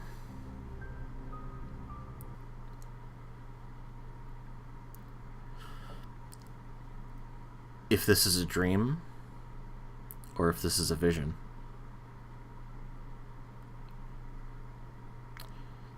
But there's a familiar sense to it. You're not sure if it's familiar because you've been in that forest before, or if it's familiar for other reasons. But there's something familiar about that. What time of day is it that I've woken up at? It's just before dawn.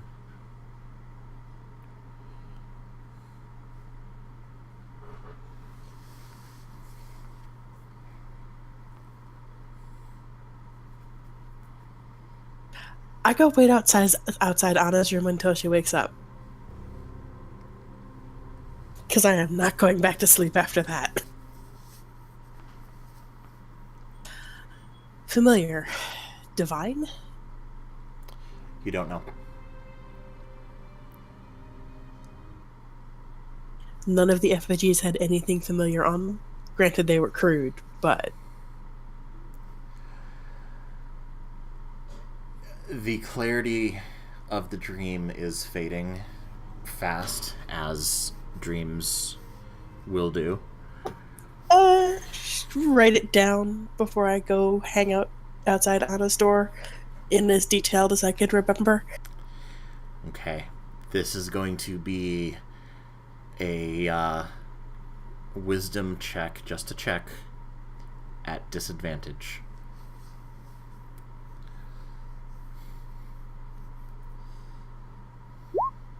13. You scribble down everything that you can remember, but it's fading fast.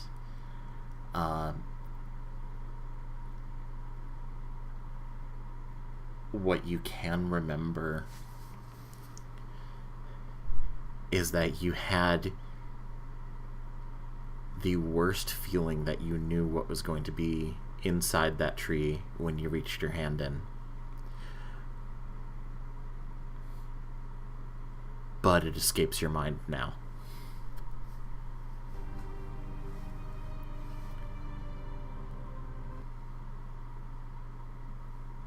In the dream I knew it, but I can't remember what it was now. In the dream, you had the sense you knew exactly what you were going to find, but when you try to think about what that might be, it dances out of your reach. You don't know. You have no idea.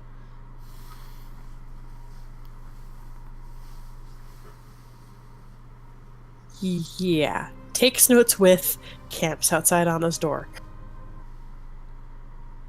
After the sun comes up, knocks every once in a while.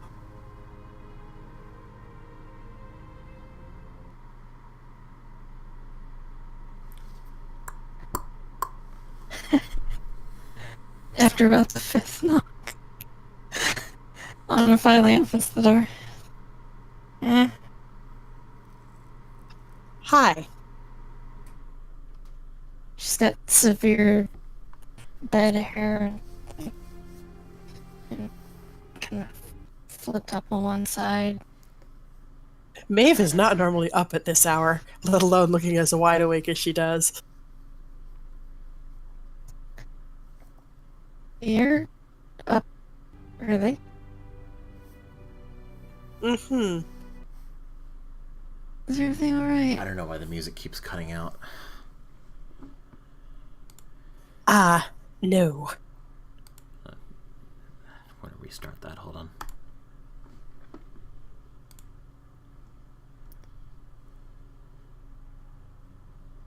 Oh, what's wrong? What's happened?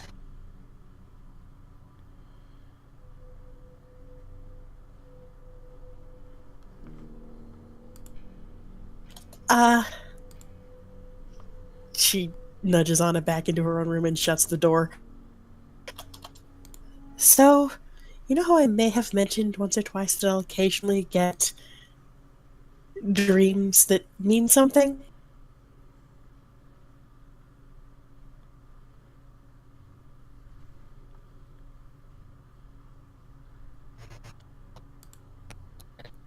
That's normal for a young woman your age. It Anna. happens. Sorry, I'm very tired. I'm What was very the tired. dream? Oh, sorry.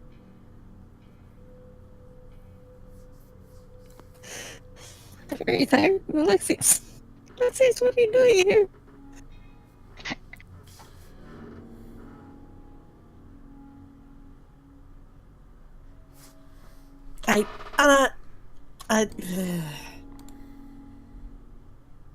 Do I need to get you coffee? I'm fine. Just, trouble sleeping on my mind. But, what was your dream about? She hands her notes. Dark forest, mist, effigies, partial effigies, nails. Nails at about where the heart would be. The tree and the sense of dread.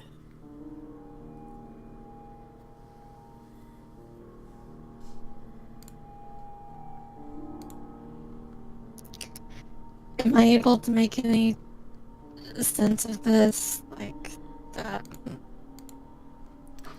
I pick out any meaning from it? To I mean, not just reading her notes, but like, would this sound like something that I'm familiar with? Give me a... Anna, it felt familiar. Give me an insight check.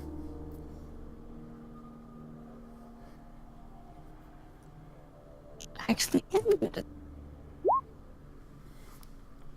15. You...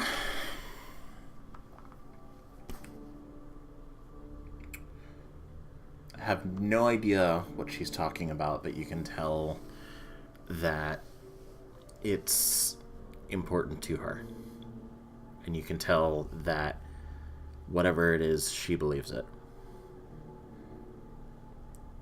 But it's not something that you've heard of, and it's not something that you're familiar with, personally.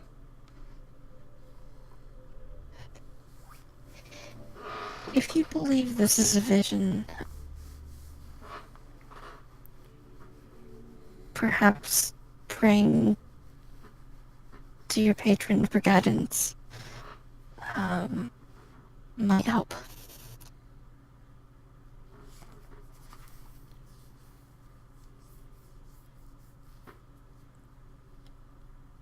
She looks over the notes again. Or maybe your patron's just fucking with you. She's not the sort. No, she's really not.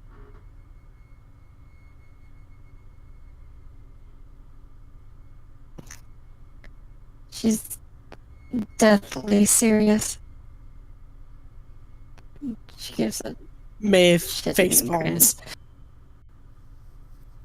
Just lowers her face into a palm and counts to 3.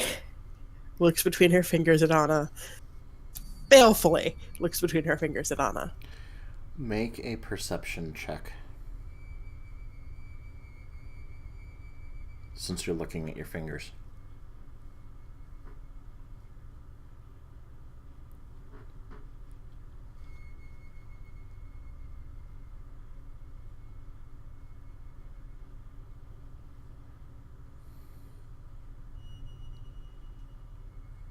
Nine.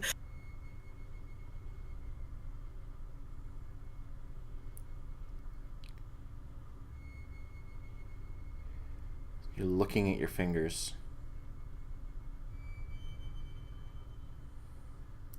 Specifically of the hand that in the dream reached into the tree.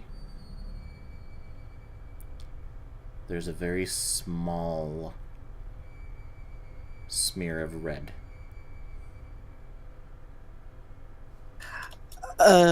Take my hand off my face and give a good bit more closer look at that. Is that blood? As far as you can tell.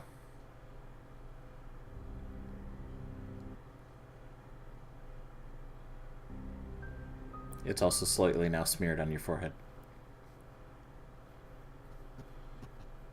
You have a little... Is that blood?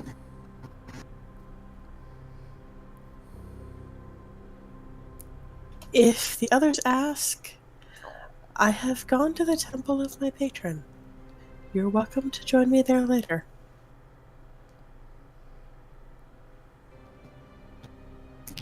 I might do that.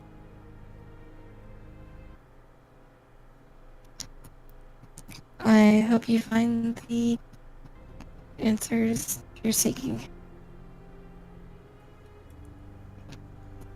I hope I And find then- an answer. And Anna gives her a big old hug. Mr. Hug. Heh. Maeve hugs back with the arm that isn't attached to the hand with blood on it.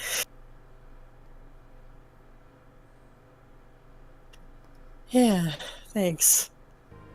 I'll be back later. If someone doesn't go collect me from over there.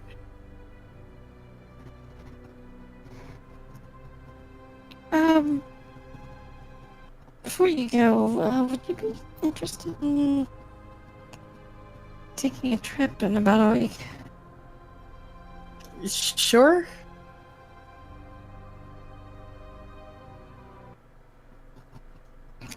I got an invitation to a town that I helped out one time, and there might be One with a friend. festival or party. Associate. Uh-huh. One that had you blush.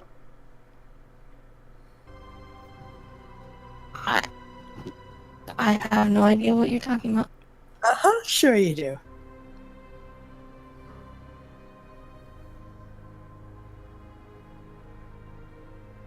If this holds up the hand with the blood on it doesn't pull me away from that, then absolutely sure. The blood is now gone.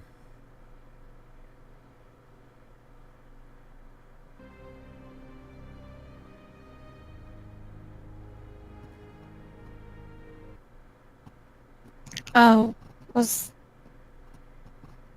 assume I saw the blood. You did, and commented on it. Okay. You did see it, and now you don't. I commented on that. I just didn't know if I was supposed to, or if that was something. Nope, that you saw it. Okay.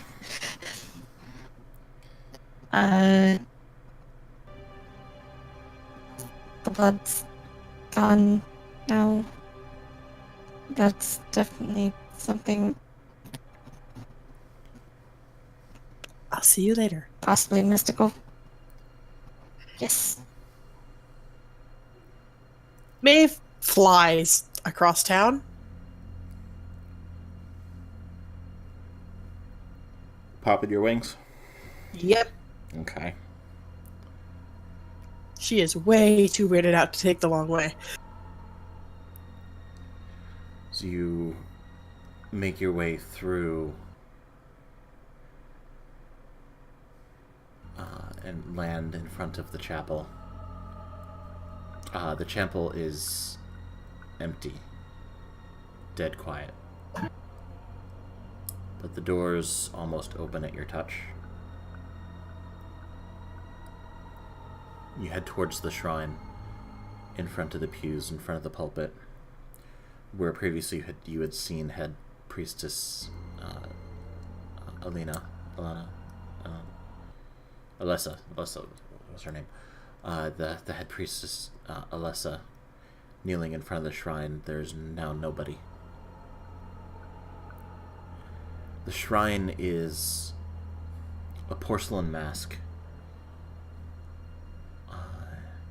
surrounded by black feathers.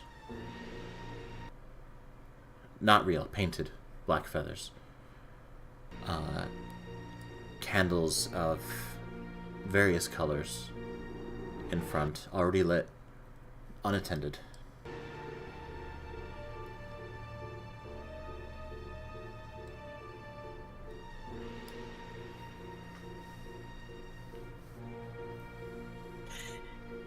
She walks up to where a place would be to kneel, kneels, and prays for any sort of guidance on what the hell just happened after leaving a few feathers on the altar. You kneel, and you pray, and you wait.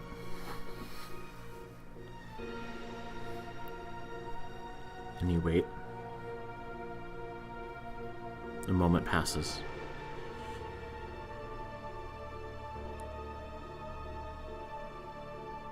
Minutes pass.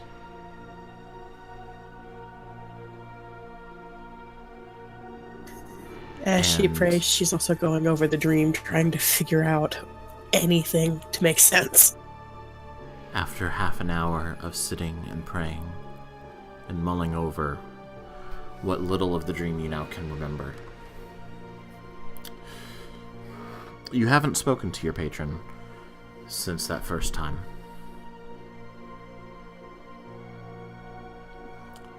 Don't really remember her voice, and you still don't hear it now.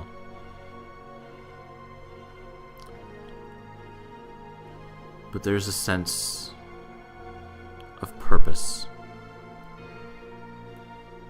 of recognition, a moment of confusion,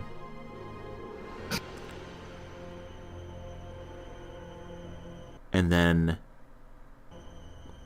what you can feel through as open a connection as you can are pushing right now through prayer. Resolve, determination, direction,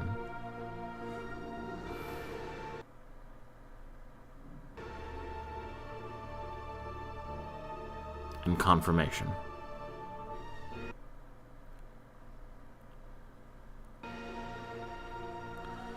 You feel that the subject matter of which you are praying is important, and something that you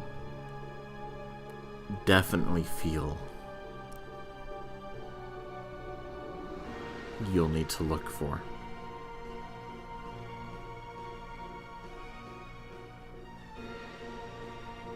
The connection fades. The presence, almost you didn't even notice, starts to fade, and you feel a light touch on your shoulder, and you look around. There's nobody there.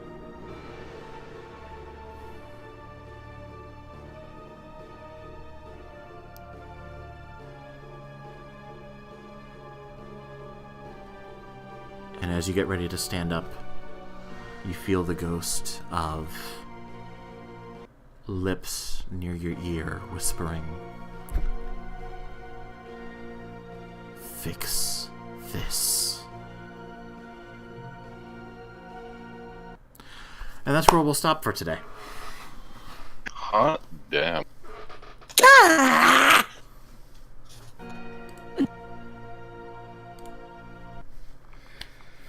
Well, that's a pretty good place to stop right there. So, thank you all for coming and playing. Thank you everybody who watched live and are watching on YouTube and listening and paying attention and everything. Thank you very much, and have a wonderful night.